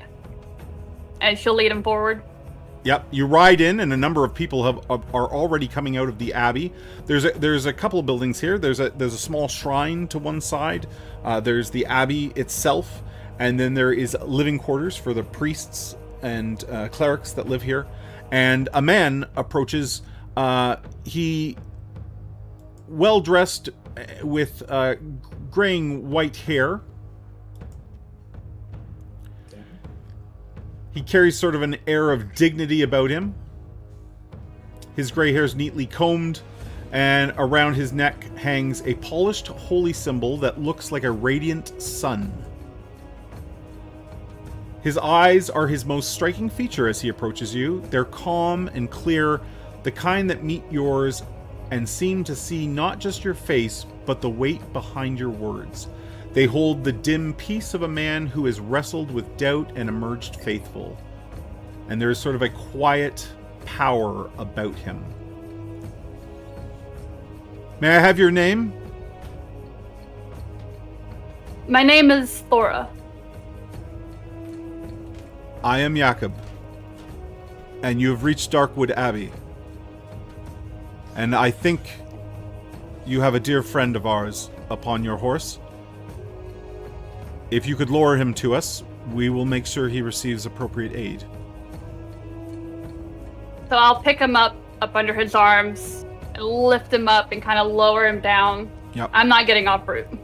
A number of knights glancing at you. You overhear them sort of. Is that a Galish steed? That horse must be from Galengard. I lean over, kind of like, not fully looking in their direction, but I shout at them, "That would be correct." And I turn back to Jakob. Feeling like centered out, they're like, "A beautiful horse, my lady." Yes, he is of the finest of where I'm from. And me and him have been through many adventures together. Grenna, you've finished your meditations, and you're hearing the bells ringing for morning prayers. You're about to come out and join your brothers and sisters for them. And when you come out of the shrine, you can see Thora and Brute, her horse, and Brother Graydon, who you know a little bit about. You know that he was away on some sort of business, but he looks hurt and certainly disheveled. And a number of other knights are lifting him down. And Brother Jakob, who is sort of the head of the clerics of Orion here, who follow Orion, the god of light and wisdom and knowledge. He's sort of taking lead here. He says to Thora, "Where did you find him?" I found him in the direction of coming from a bog. These frog monsters were chasing him. And when I found him and saved him, he wouldn't stop rambling about, the Abbey and go into the bog and you'll find out. It doesn't make a lot of sense to me. Well, you have done me a great service bringing my friend home to us, and will be compensated appropriately. Please, I understand that I'm making an assumption, perhaps, but you're from Galengard? I am. Then we certainly would not wish to insult your steed in any way. But if you would like to take him to the stables, you're welcome to keep him there, get a bite to eat. Let me get this taken care of, and I'll certainly return to reward you for your duty. That would be greatly appreciated. I know Brute would love a good rest. He has traveled with me very far. I just need a little bit of healing. I did unfortunately get injured saving your friend. But that is all I require. We can certainly take care of that for you, he says. Esha comes up beside you, Grenna, and puts an arm sort of around your shoulders and says, all went well last night? All went well. Meditation felt good. I feel lighter.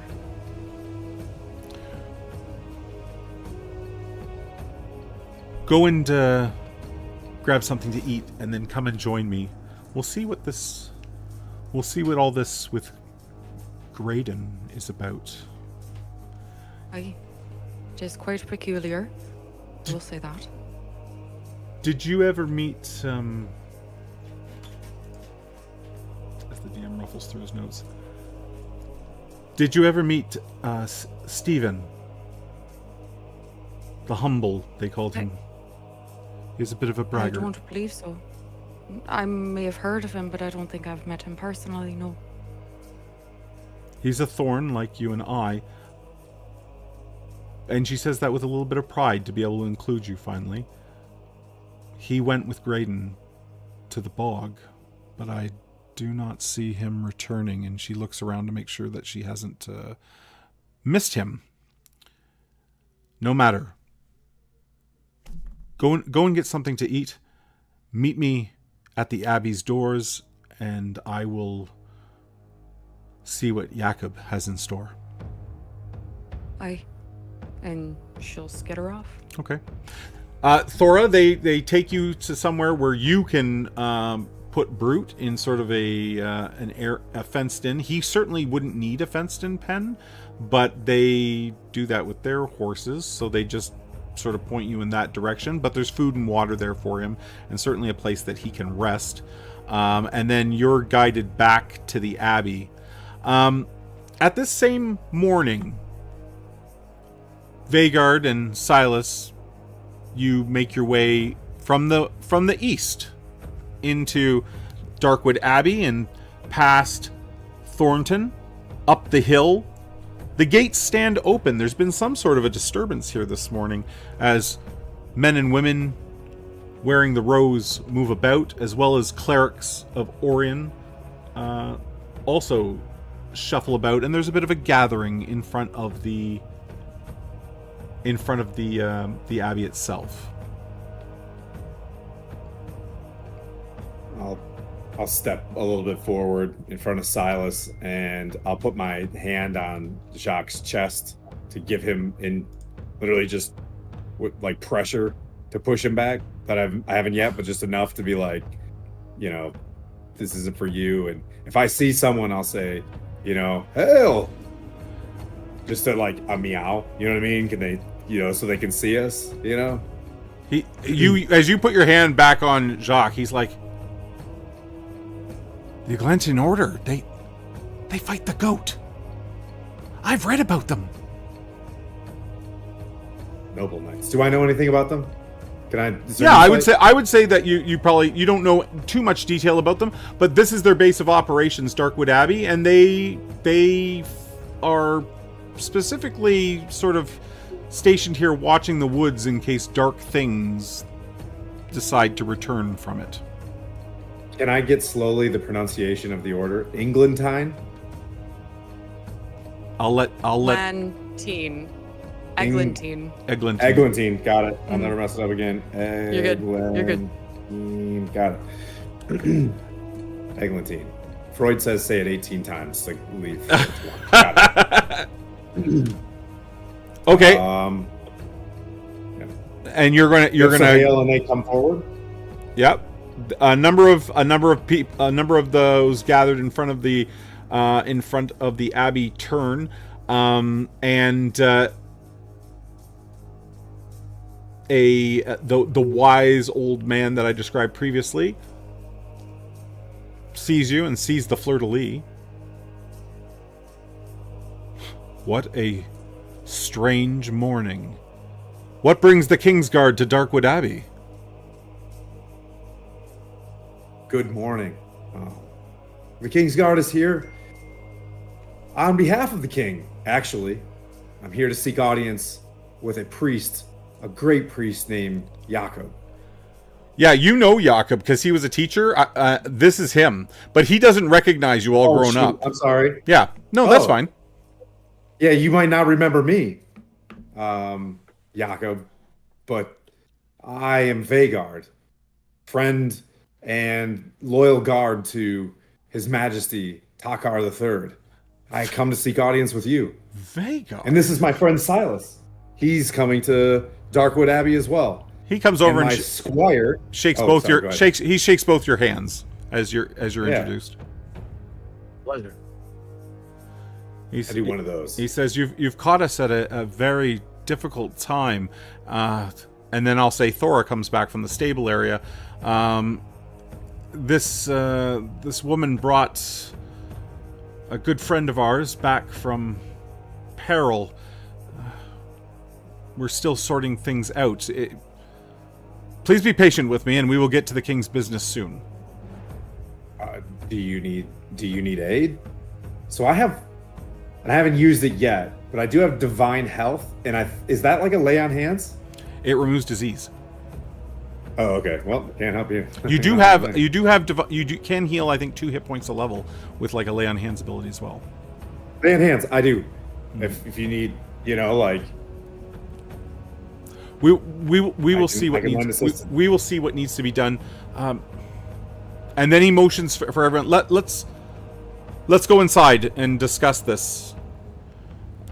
I'll look back and see. I just want to see Silas. Is he familiar with this place? I'm just gonna offer my hand, almost like to hold his hand out, because I'll kind of follow ahead, and I'll kind of glance over at Brother Jakob, and I'll be like, Brother Jakob, did he say his name, actually? Oh, we'll say he has. I did. Yes. I said his name. Yeah, we'll say he has. Brother Jakob, I do have a request of my own, and I will kind of take that token a little bit out of my my cloak. I wish to speak with the Brother Graydon, I believe his name was. We would all like to speak with Brother Graydon. An ally of the Illuminated Quill, though, is welcome here.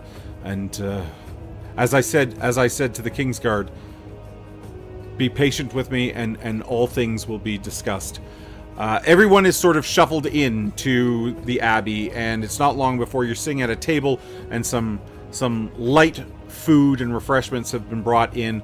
Grenna, you are there with Esha, and Thora, you've been brought in, and food has been provided for you as well.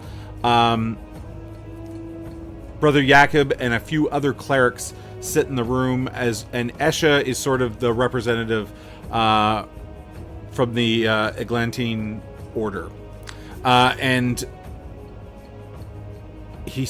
Brother Jakob says,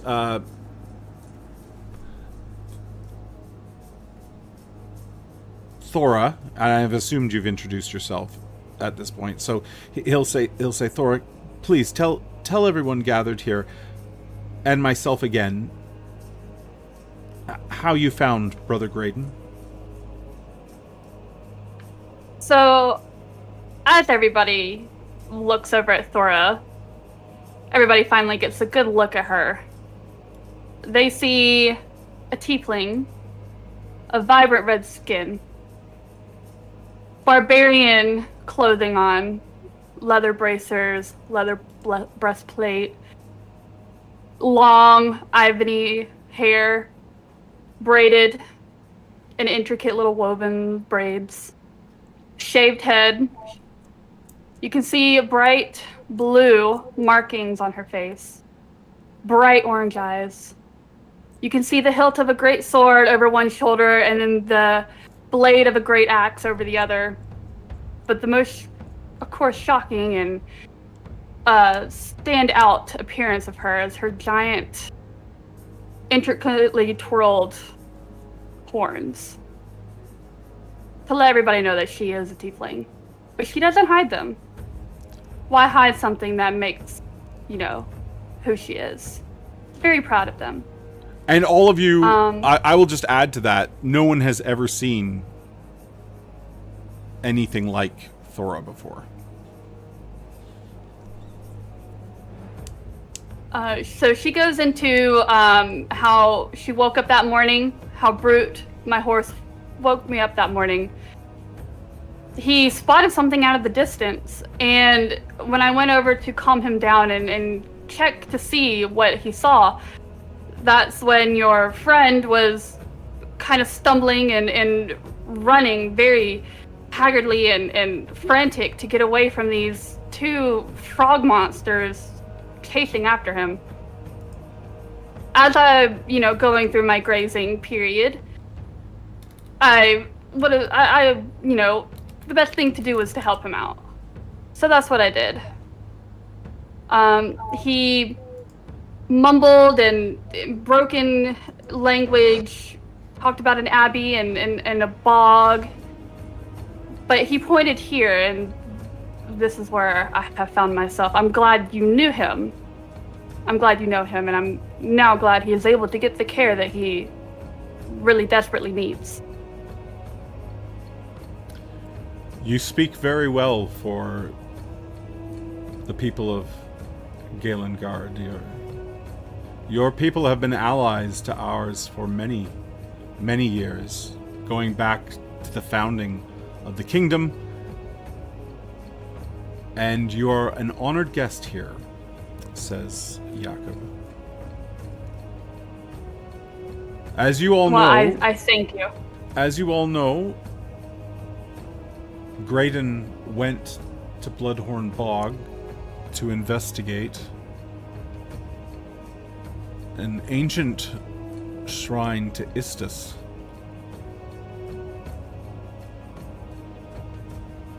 He took with him a number of knights and footmen, but from Thora's account, we can only assume these men and women to be lost.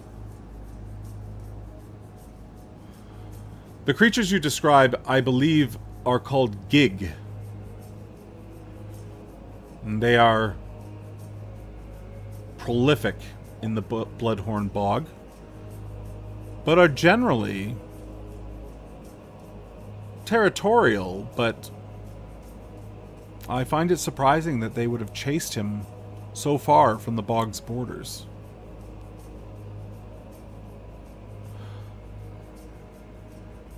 Esha speaks up and says, Stephen led that group. If he's missing, I would like the Abbey's leave to send some of our men and women to find him.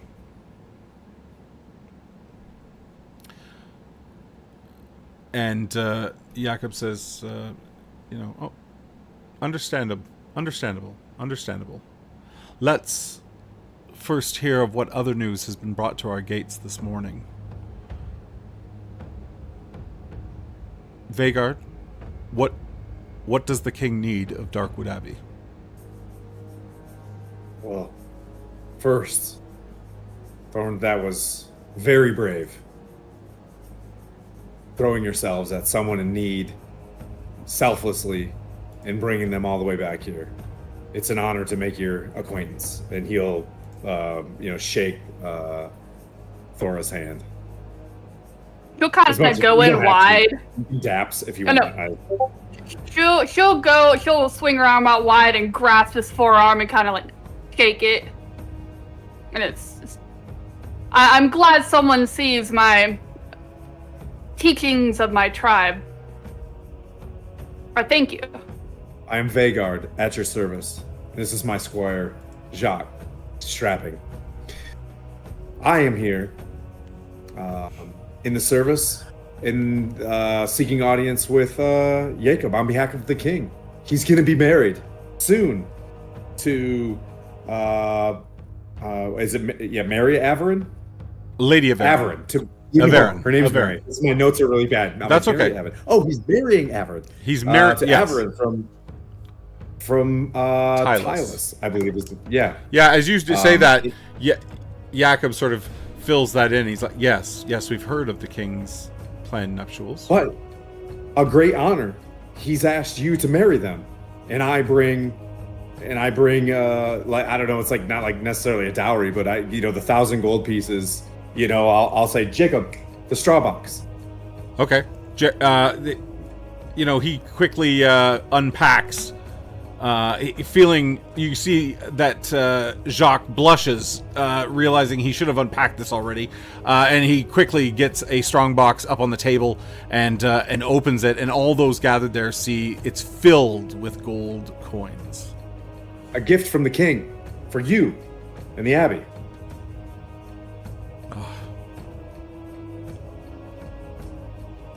I have fond memories of that boy. He was a handful, but he meant well. I'll stand like real tight, and as soon as he mentions him, I'll just like stand. I would very much be willing and honored to do this service to the king, but I wish to tie a tighter bow around what's happened here with Graydon. I have had a brief time before our assembly to speak with him, and Thor is correct. He babbles his mind, I believe, to be broken. Some sort of temporary amnesia or insanity grips him. He cannot remember anything. He merely repeats the same words. The thread's gone slack. She does not weave anymore. The bog will show you what she hides. And she wove the lie herself.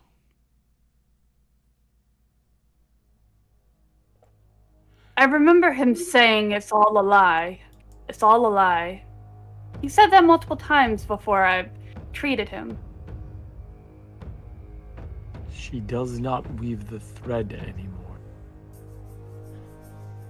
It seems our answers for his insanity may lie within the bog itself. Have you considered a more different approach? Possibly arcane work at play? A very grim look comes over his face. Esha stands up at this point, the knight with the roses, and she's like, let me send people to find Stephen and the retinue. We'll find out what happened to Graydon in the bog. And Jakob's I do not think. Sorry, go ahead. Sam. I do not think it would be wise. I do not think it would be wise to go alone. If this insanity affected him, what's to say it will not affect you as well? She looks at you like you've obviously said something to like take a nick out of her honor, and she says, we of the Rose do not break in the mind against the goat or her aberrant kind. You need not worry about us in that way. I apologize. I did not mean to do you any sort of dishonor, but kind of almost like bow back almost. Jakob says, "What have you come here for, Silas? What?" I wish to speak with Brother Graydon. He was recommended to me by a dear friend in search of knowledge. May I ask what sort of knowledge? You may ask, but I do not believe I am at liberty to discuss the knowledge. Again, Jacques' chin like just drops. Vagar? Walking on a thin line here, everybody. No, I'll put my shoulder straight to his. I have fought noble battle with this brilliant man, Silas. In his knowledge, for all of us, could be strength and purify our armor. His knowledge could make our weapons more keen. He may not know how to run the ways of this abbey, or maybe the noble knights of Eglantine, but he says that like He said it exactly like that too. Eglantine, but he may not have the acumen that you're looking for right now, but his knowledge could break through this and give us a great deal of strength and maneuver. But I'm rubbing against your shoulder in a way that's like, you know what I mean? I'm with you. I'll kind of almost like nudge back. Yeah. I've been to a few abbeys. I whisper. Brother Jakob says, I find it very fortuitous that a King's Guard has arrived, and we have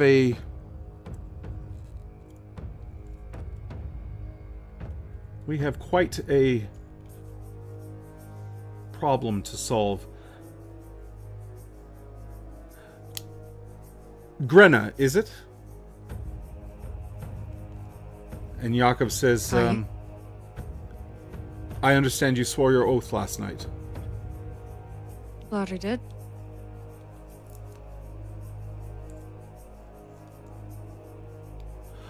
I would put forward that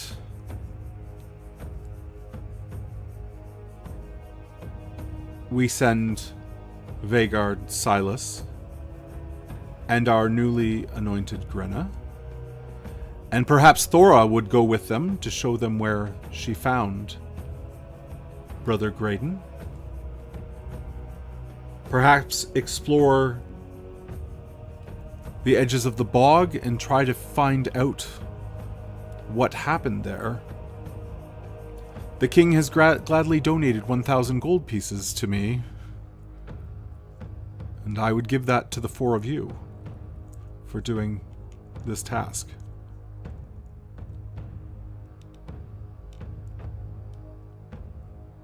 It's my charge, then I'd gladly do it. And there's like a pointed look to each one of you, like understanding that her charge now is to be and protect. I wouldn't mind tagging along to help out, to show you the way. If there's knowledge to be gained, you may count me in.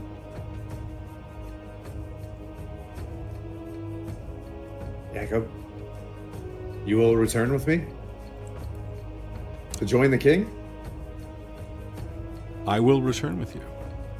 I will do you one even better. I'll come to the bog with you. And then, once we've accomplished what we need to, I will return to Kingsgate under your guard, and we will celebrate with our old friend. If that is your will, know that I don't want to take or diminish you in any sort of way, but it is my duty to get you to arrive there safely. If we're heading towards danger, I would caution you that it is my directive to potentially keep you here safe, and return to Kingsgate. He doesn't say that like that. To Kingsgate. But I can't stop your free will. But realize I will protect you while you're there. Know that as you have brothers and sisters amongst you in Kingsgate who wear the fleur-de-lis, Brother Graydon and I are of the same faith,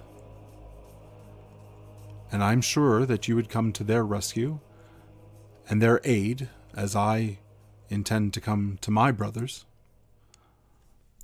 The Eglantine Order has guarded Darkwood Abbey and its priests for as long as I can remember. I feel with a host of Grenna and yourself, Vhagar, and someone as strapping as Thora, and as wise and intelligent as Silas, There will be little danger.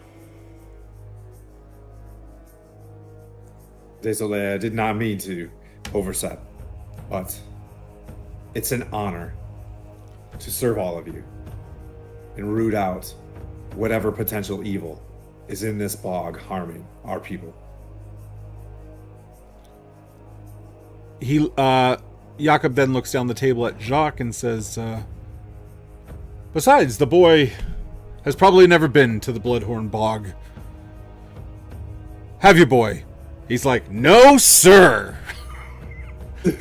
I love this guy. I love me some Jackstrap. he's No, we're not calling him Jockstrap. No. No. nice It's player. canon now. Damn it. Not when it's canonized. Damn it. He says, Jakob says, I'll contact the earthy rose in the village and have Gran draw up some beds for you there. I have some gold left. Is there a potential that maybe I can get a mount for at least Silas and myself and Squire? But at a minimum, Silas. I will be fine. Please.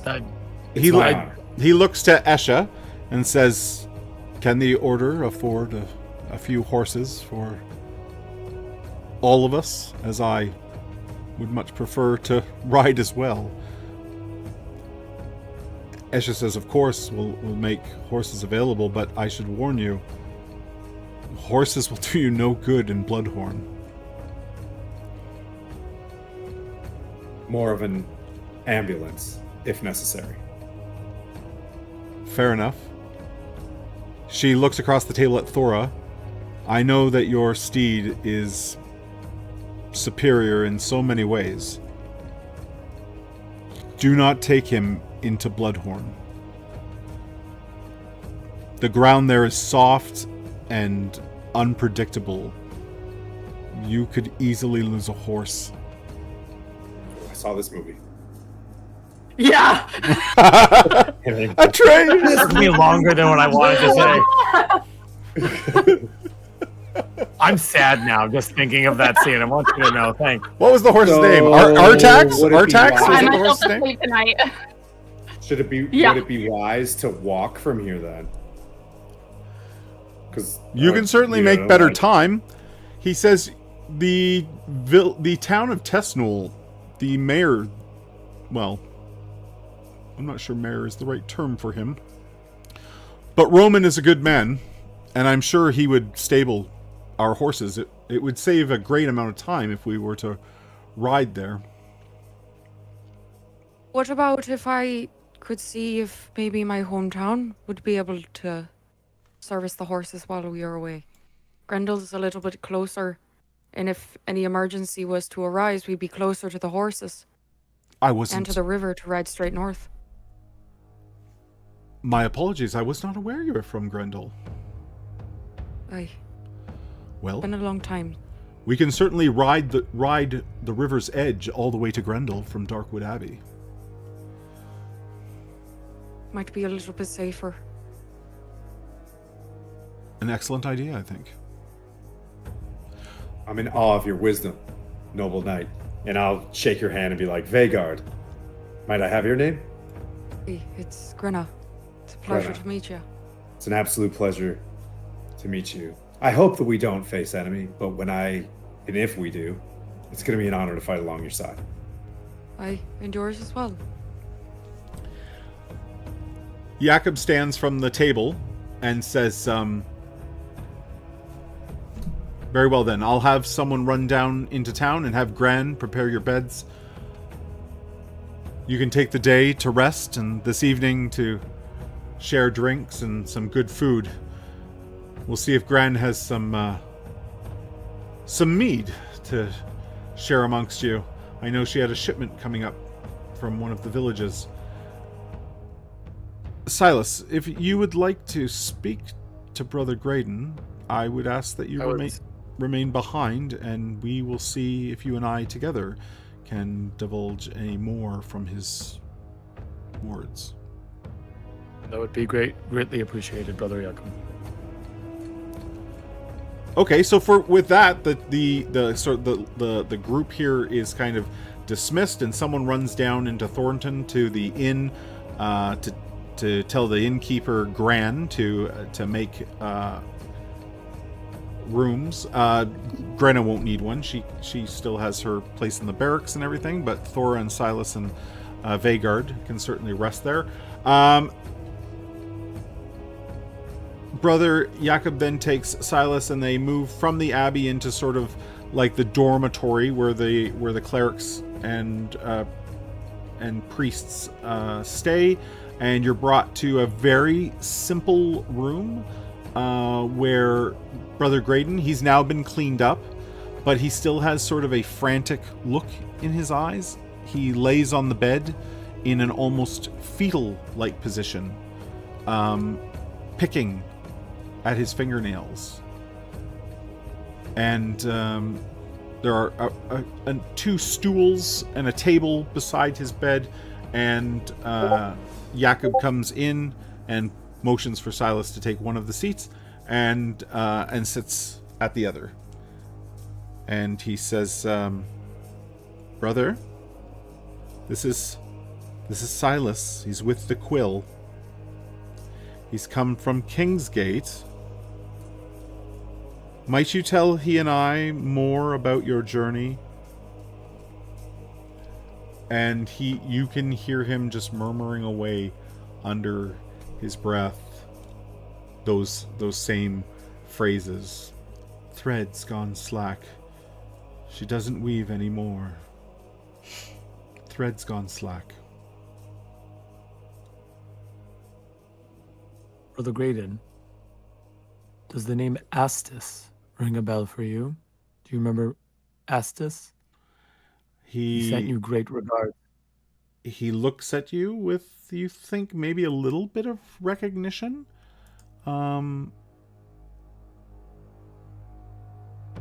But doesn't reply. Astis Wren? Wren. And he blinks. And you think that might be the best bit of acknowledgement you're going to get. I'll look back over at Jakob.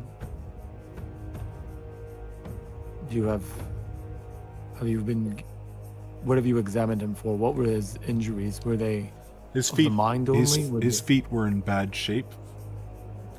He has a number of cuts and scratches. The bugs of the bog look to have eaten him alive, and he sort of moves his robe up a bit so you can see like his calf and his knee and just above, and there are like so many mosquito bites and like tick bites and things like that all over his legs. And he says to you, this is not something that happens in a single night. I fear that brother wandered in the bog for some time. He's been gone for close to a month. I did not reveal this to the others, but as you are a friend of the Quill, there is an ancient shrine to Istis in the bog. How ancient? Dating as back as far as the Krull? Before the kingdom was formed, when the Krull roamed this land, yes. Who else is in the room? Is it just Brother Jakob? Just Brother Jakob, yourself, and Brother... I've got too many NPCs, and Brother Graydon. It's you. Can I just say, killing it. Just with the NPCs, you're doing a great job. Yeah, it's amazing. Yeah, so just the three of you. Okay. Just want to check one thing real quick here. I'll look over at Brother Jakob. May I have the room? Just myself and Brother Graydon. I can be trusted. There is no worries. He gives you a long glance as he's clearly unsure, and then he stands and he says, "Of course." Always, Okay, I'll wait till he leaves. always able to I'll wait trust till he leaves. one of the Quill. And he I'll put my leaves, hand and on my the chest. door closes, and you hear a few footsteps. You don't think he's right outside the door, but probably in the hallway still. As soon as the door closes, understanding it, I want to try and cast Discern Magic on Okay. Brother Graydon, just to see if there's anything afoot. All right. Spell detects a magic in a zone of 10 feet within 150 feet long. See if there's anything lingering on him, any particular aura around him. Yeah. As you do that, and you sort of run your sight across his body, if there was something, there is nothing there now. Okay. That cost me 1 mana, so I better have not screwed myself over for later. I'm down, back to 9. I'm back to 10, but now 9. Let's play a fun game. So yeah, nothing like that. He looks up at you as you cast the spell, and a grin comes over his face. Very subtle. You didn't have to make many movements for a 0-level spell. And he says, "She wove the lie herself. I saw the spindle weep."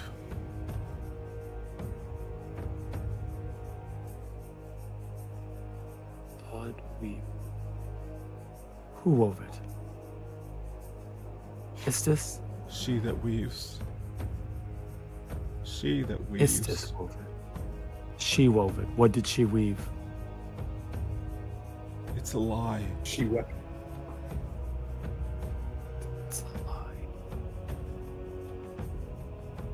You see him. So on what I didn't discuss earlier is that Silas has underneath his cloak, almost like as Tim calls it, a lovely book bra next to him. But he's got 2 holsters of a book. He immediately takes one book out, opens the book to a page, and you see different symbols of all the gods: the radiant eye symbol, the spindle, the hourglass broken, and next to it he takes a line, circles, "She lies." And then in a separate passage at the bottom of that same page, the prophecy is written down and just draws a big question mark. And then you're showing him that book? I have the book open in front of him. I'm not really covering. So when you Since I open don't- when you open the book, and the symbol of Istis, her eye, her third eye, and the hourglass is there, he shrieks. He grabs his hair and pulls at it. "No! No!" And he starts to sort of hit his head into the headboard of the bed again and again and again, and his whole body shakes. I'll quickly put the book back where I had it, locked underneath. I'll be like, "Brother Jakob, he needs you quickly now." He comes rushing in and tries to hold his brother down, and Graydon convulses violently on the bed, shaking and begins to just scream all those phrases again, like, "She wove the lie! She did it herself! She did it herself! Don't you understand? The thread's gone slack! She doesn't weave anymore!" And he's furious in his mannerisms and his body language.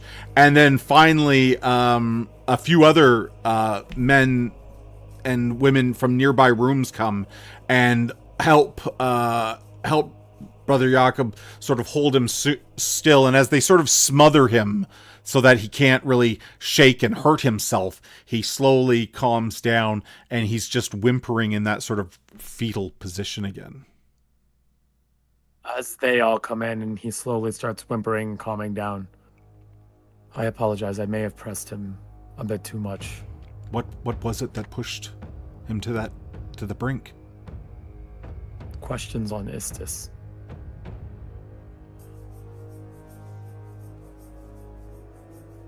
Whatever he saw in that bog, whatever he came to. Jakob pulls you into the hallway as the others care for for Graydon rather. And as Jakob gets you into the hallway, he says, "You must." And he starts to talk, and then he realizes like you're still too close to the room, and he pulls you further down the corridor. I follow. There are forces roving the land that you must not use her name openly. There are those who follow and those who oppose, and I fear that the Abbey is no longer safe from infiltration of these forces.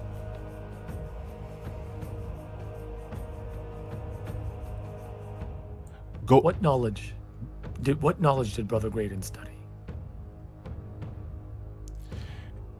What was his? It was a specialty of sorts. Estes would not tell me. Brother Graydon is very knowledgeable on our pantheon and very knowledgeable on signs of divine nature. The oracle that delivered the message to Kingsgate could be viewed as divine messaging. He had suspicion over its validity. Now, the high temple of Istis lays on the Isle of the Unwanted.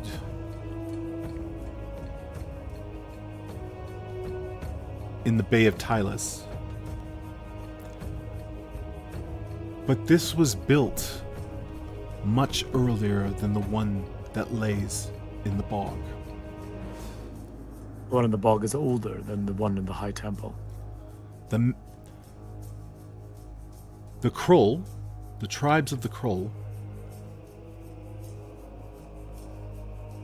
believed in fate above all things. And the signs that the gods handed down were like rules for how they would live their lives. When they saw through some of these divine words, they turned to darker gods. The goat. She is but one.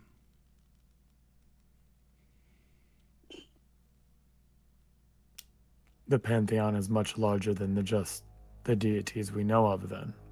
Oh. Krullian is but one kingdom in a wide world, and there are many powers at work upon it. And most are happy to sit back and watch the wheel turn, watch our lives come and go, but there are some powers that choose to meddle.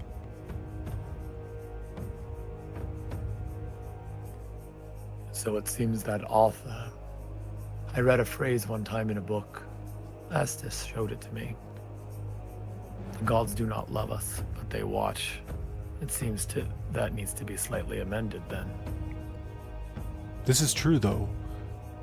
Just gods like Orion sits on high, shines his light upon us on dark places and shows us truths, shows us knowledge, but does not interfere, allows us to find our own answers.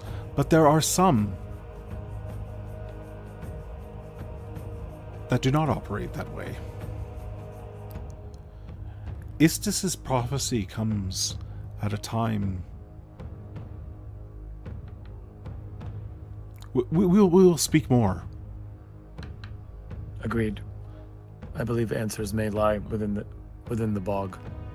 Brother Jakob, I appreciate you. Please, if he comes to, tell him I apologize. I'm not sure it will do much good, but yes, of course. The rest of you find yourselves in Thornton, and I'm going to say that Grenna has guided you down into the village. As you come into the earthy rows, you are greeted by people that are having a pretty good time. There's a fair amount of laughter and even some singing, and overall, everyone here is, making a good day of it. A small woman, which you at first misidentify as maybe just a small person, is actually a halfling. Grenna knows her as Tennille Pineglow, but everyone refers to Tennille as Gran. And she greets you with a smile as you come in, and she's like, "Hello, my kitties. Find a seat. We'll be right with you." I'm in love. And I sit down. I was just... I was gonna say, there's like a beaming smile on Grenna's face. Like, she's known this woman for quite some time and is like so excited to introduce new people to her and to this space. So like when she opens the door, and you can just see like there's much more of a jovial nature to her than the seriousness in the Abbey. And once you find a seat, a number of people nod to everyone, and Jacques is already making friends when he walks in. He's like, people are just like smiling at the kid and patting him on the shoulder and whatnot. There is still some hesitancy around Thora, but word has already spread that she brought Brother Graydon back, and people seem generally pleased by that, and are doing their best not to judge a book by its cover. As you sit and some people nod and smile to you, Gran comes over and looks at Grenna, and she's like, "Don't sit down yet. Give us a hug. I heard you went through and finished your all that stuff, and then she just throws her arms around sort of your waist. Yeah, she like kind of at that point she will kind of like scoop Gran and get to her knees and like give her an actual like chest to chest hug and squeeze. I did. I'm so glad it's over. But now all the actual hard work does start, so I appreciate it. Thank you, Gran. As you bring her into your embrace, a familiar smell of raspberries meets your nose, as Gran always seems to have the scent of some kind of berry. It's never as obvious as it is right now. Right now, you're pretty sure it's raspberries, but there's always a bit of a berry smell to her. And as she's congratulating Grenna, someone comes over and takes everyone's order for food and drinks, and then Gran says, "Well, tell me who these are." "A king's guard in my inn. Bless my bottom." Well, don't be shy. Introduce yourself. It's just Gran. Yeah, I'll stand right up.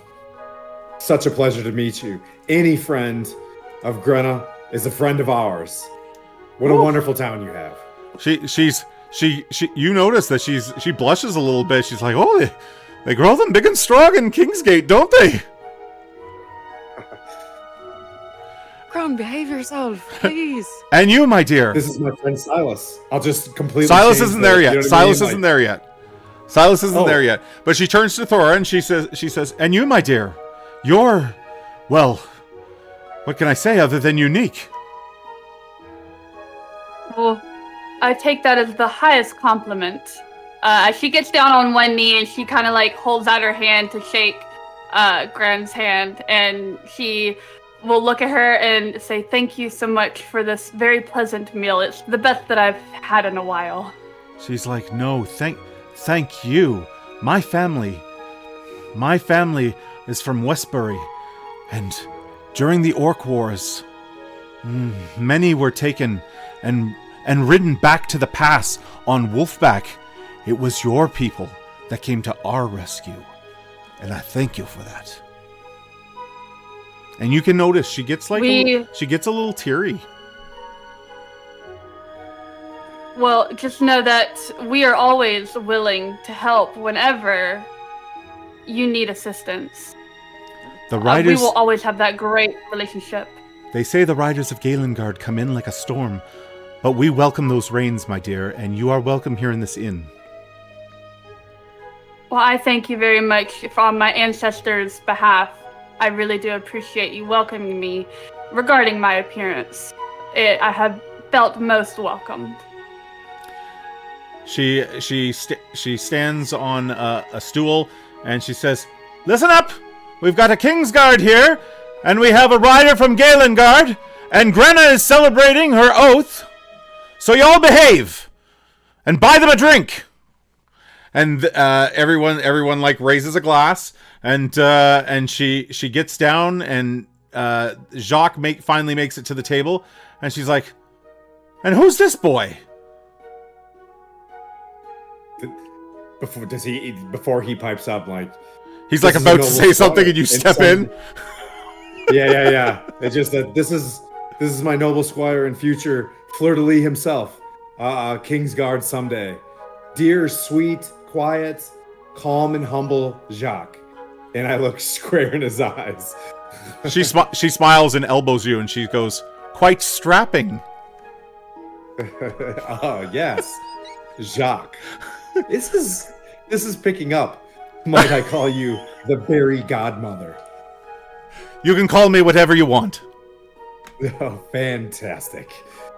A man of your stature, always welcome here. Very, very firm. As she touches your knee. Okay. Alrighty. I'll sit down. I'll just okie dokie. Jacques sits down beside you, and he's like, Jacques sits down beside you. He's like, "Are you eating this, Vegard?" I'll grab him by his belt and sit him right next to me. We sure are. And I'm pulling him tight to my side. Yeah, he begins to stuff his face with bread and butter, and there's bowls of some very it's summertime, so there's apples here and berries, and yeah, everyone sits down, and then after a short while, and people in the bar do in fact take Gran up on her order, and like drinks come to the table again and again and again, and they're piling up very quickly, and then Silas arrives. And how does Silas look when he comes into the Earthy Rose? Kind of a stoic look on his face. His mind is like kind of racing. Like you can see he keeps fidgeting with his two books on the sides, but kind of tucks up his cloak and kind of gets that whiff of raspberries immediately, just in the air. Someone make something good to eat. That would be me, Gran says as she pushes past with refilling some bowls, and she's like, "We seem to be multiplying over here. You can call me Gran." Gran, Silas, Ren, pleasure to meet you. And what?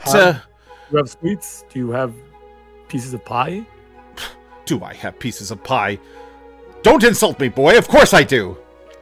I apologize, Gran. If anything happens to you, we shall riot. So apple. Yes. And we just got in cinnamon from Riverwatch. A cinnamon pie. I am a sweet fanatic, so yes. Yes, and she looks you over. You need some meat on these bones here, Silas. Everyone else is so strapping, and you're... Then how about this? I shall take an apple and a cinnamon pie. Very well.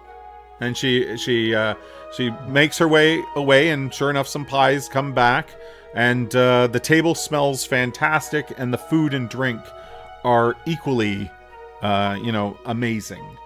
For those of you that have been on the road for a few days, perfect, and it's not long before it's not long before the drinks are catching up with you, and you're feeling like maybe you should head to bed. But does anyone want to talk about anything from things that have been experienced? I don't want to cut anyone off, so you tell me. Yeah, I'll mention to Grenna just to establish more rapport. Like the food here is divine. Your village is wonderful and welcoming. I appreciate that very much.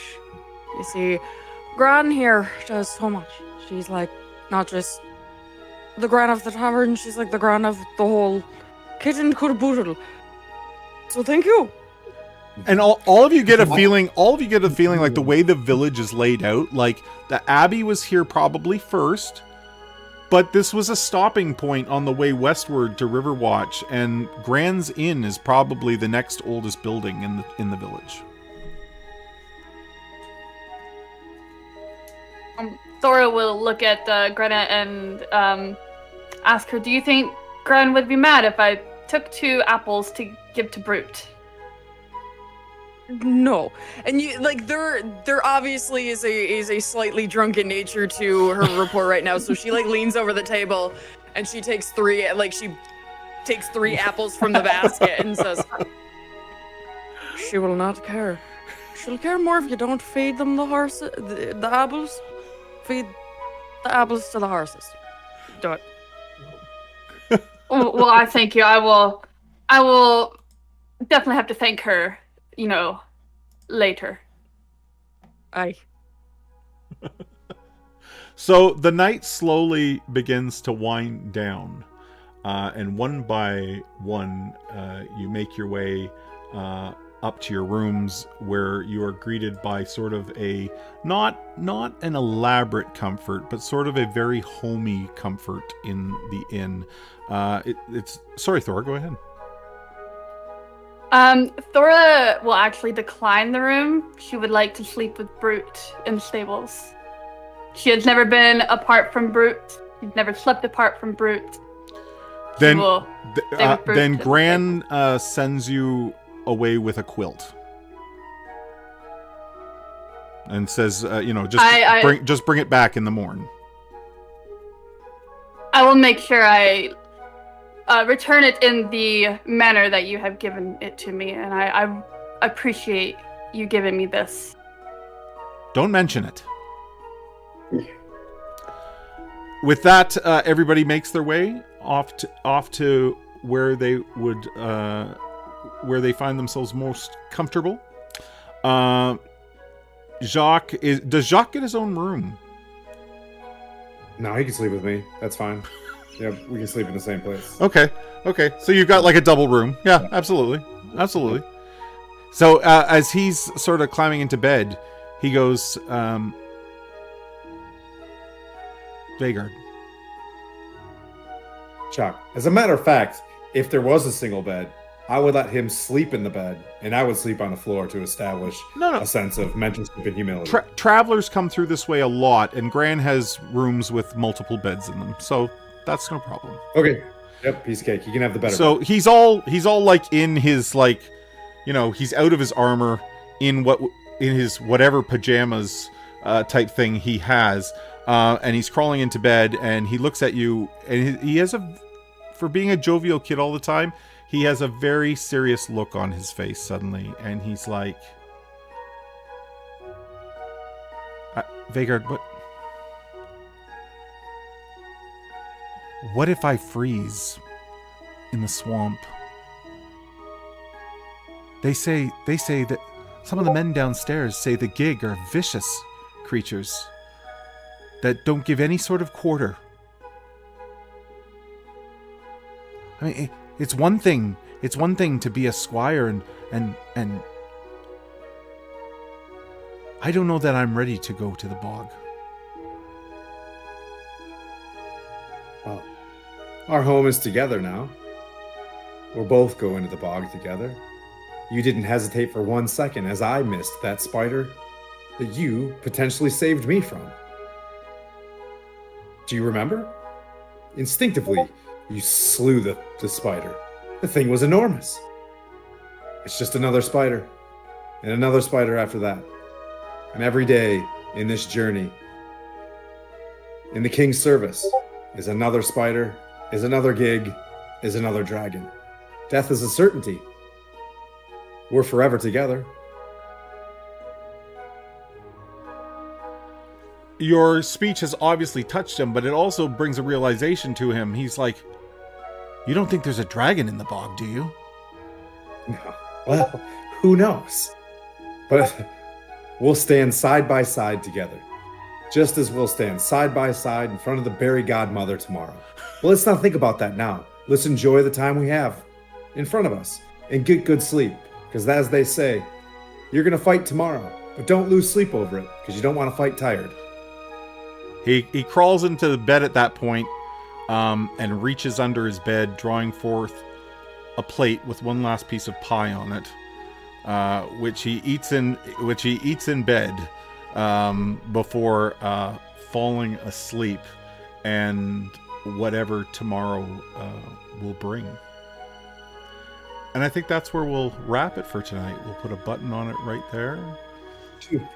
Did I not tell you guys? And did we I jump not back tell you into about it this? tomorrow. Well, not tomorrow, but in 2 weeks' Where? time. We'll. I swear, if I didn't have to work tomorrow, I would literally ask for 3 more hours. I'm not gonna lie. I'm glad. true. I'm Yeah. glad. Are we doing back-to-back weeks to establish that, or was it? No. No, it was back-to-back weeks with the session 0. Yeah, just with the session 0. I think we're off next week, and then we're back the week after that. But there's lots of other. If you're digging Castles and Crusades, there's lots of other Summer of Siege stuff going on. Fantastic. Ooh, that was amazing. I caught myself like not paying attention that I'm on screen, but like staring at the story, like listen to you. Literally, like I have. So you gave us like this great little like player's guide, CK. So we've been like literally just been. I've been literally going scroll. Oh yeah, I should say that. Oh yeah, that'd be cool. Yeah. Oh man, I should mention that stuff. Oh, that'd be great. What's the symbol there? Radiant Skull. Done. Radiant Eye. Done. Mic drop. The story's really, really good. No, that's Level good. I'm one, glad it's everybody. like really, really good. I'm glad everybody enjoyed themselves. Are you gonna rate us out, Tim, or what are we doing, my man?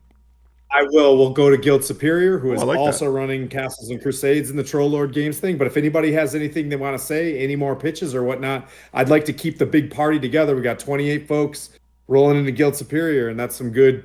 Okay, yeah, that's some good vibes for TLG. That's awesome. But hey, on one last thing. Did I not tell you guys about Jeremy? Did I not? It's great. Did I tell Oh, you? yeah. It's when great. told you about I Jeremy? figured. Yeah. I figured Yeah. also like the way he plays is amazing too. So You're making Yeah. me blush. Love it. no, You All guys, the accolades, you all guys the were awesome accolades. too. You shouldn't put all that on. You shouldn't put on me. You guys were great. So good. That was you. a we're great Well, session. able to Calm work down. off of an amazing story. So Take the Wish you compliment. luck, Say buddy. thank you. Yeah, thank you. Yeah. Love you. Bye bye.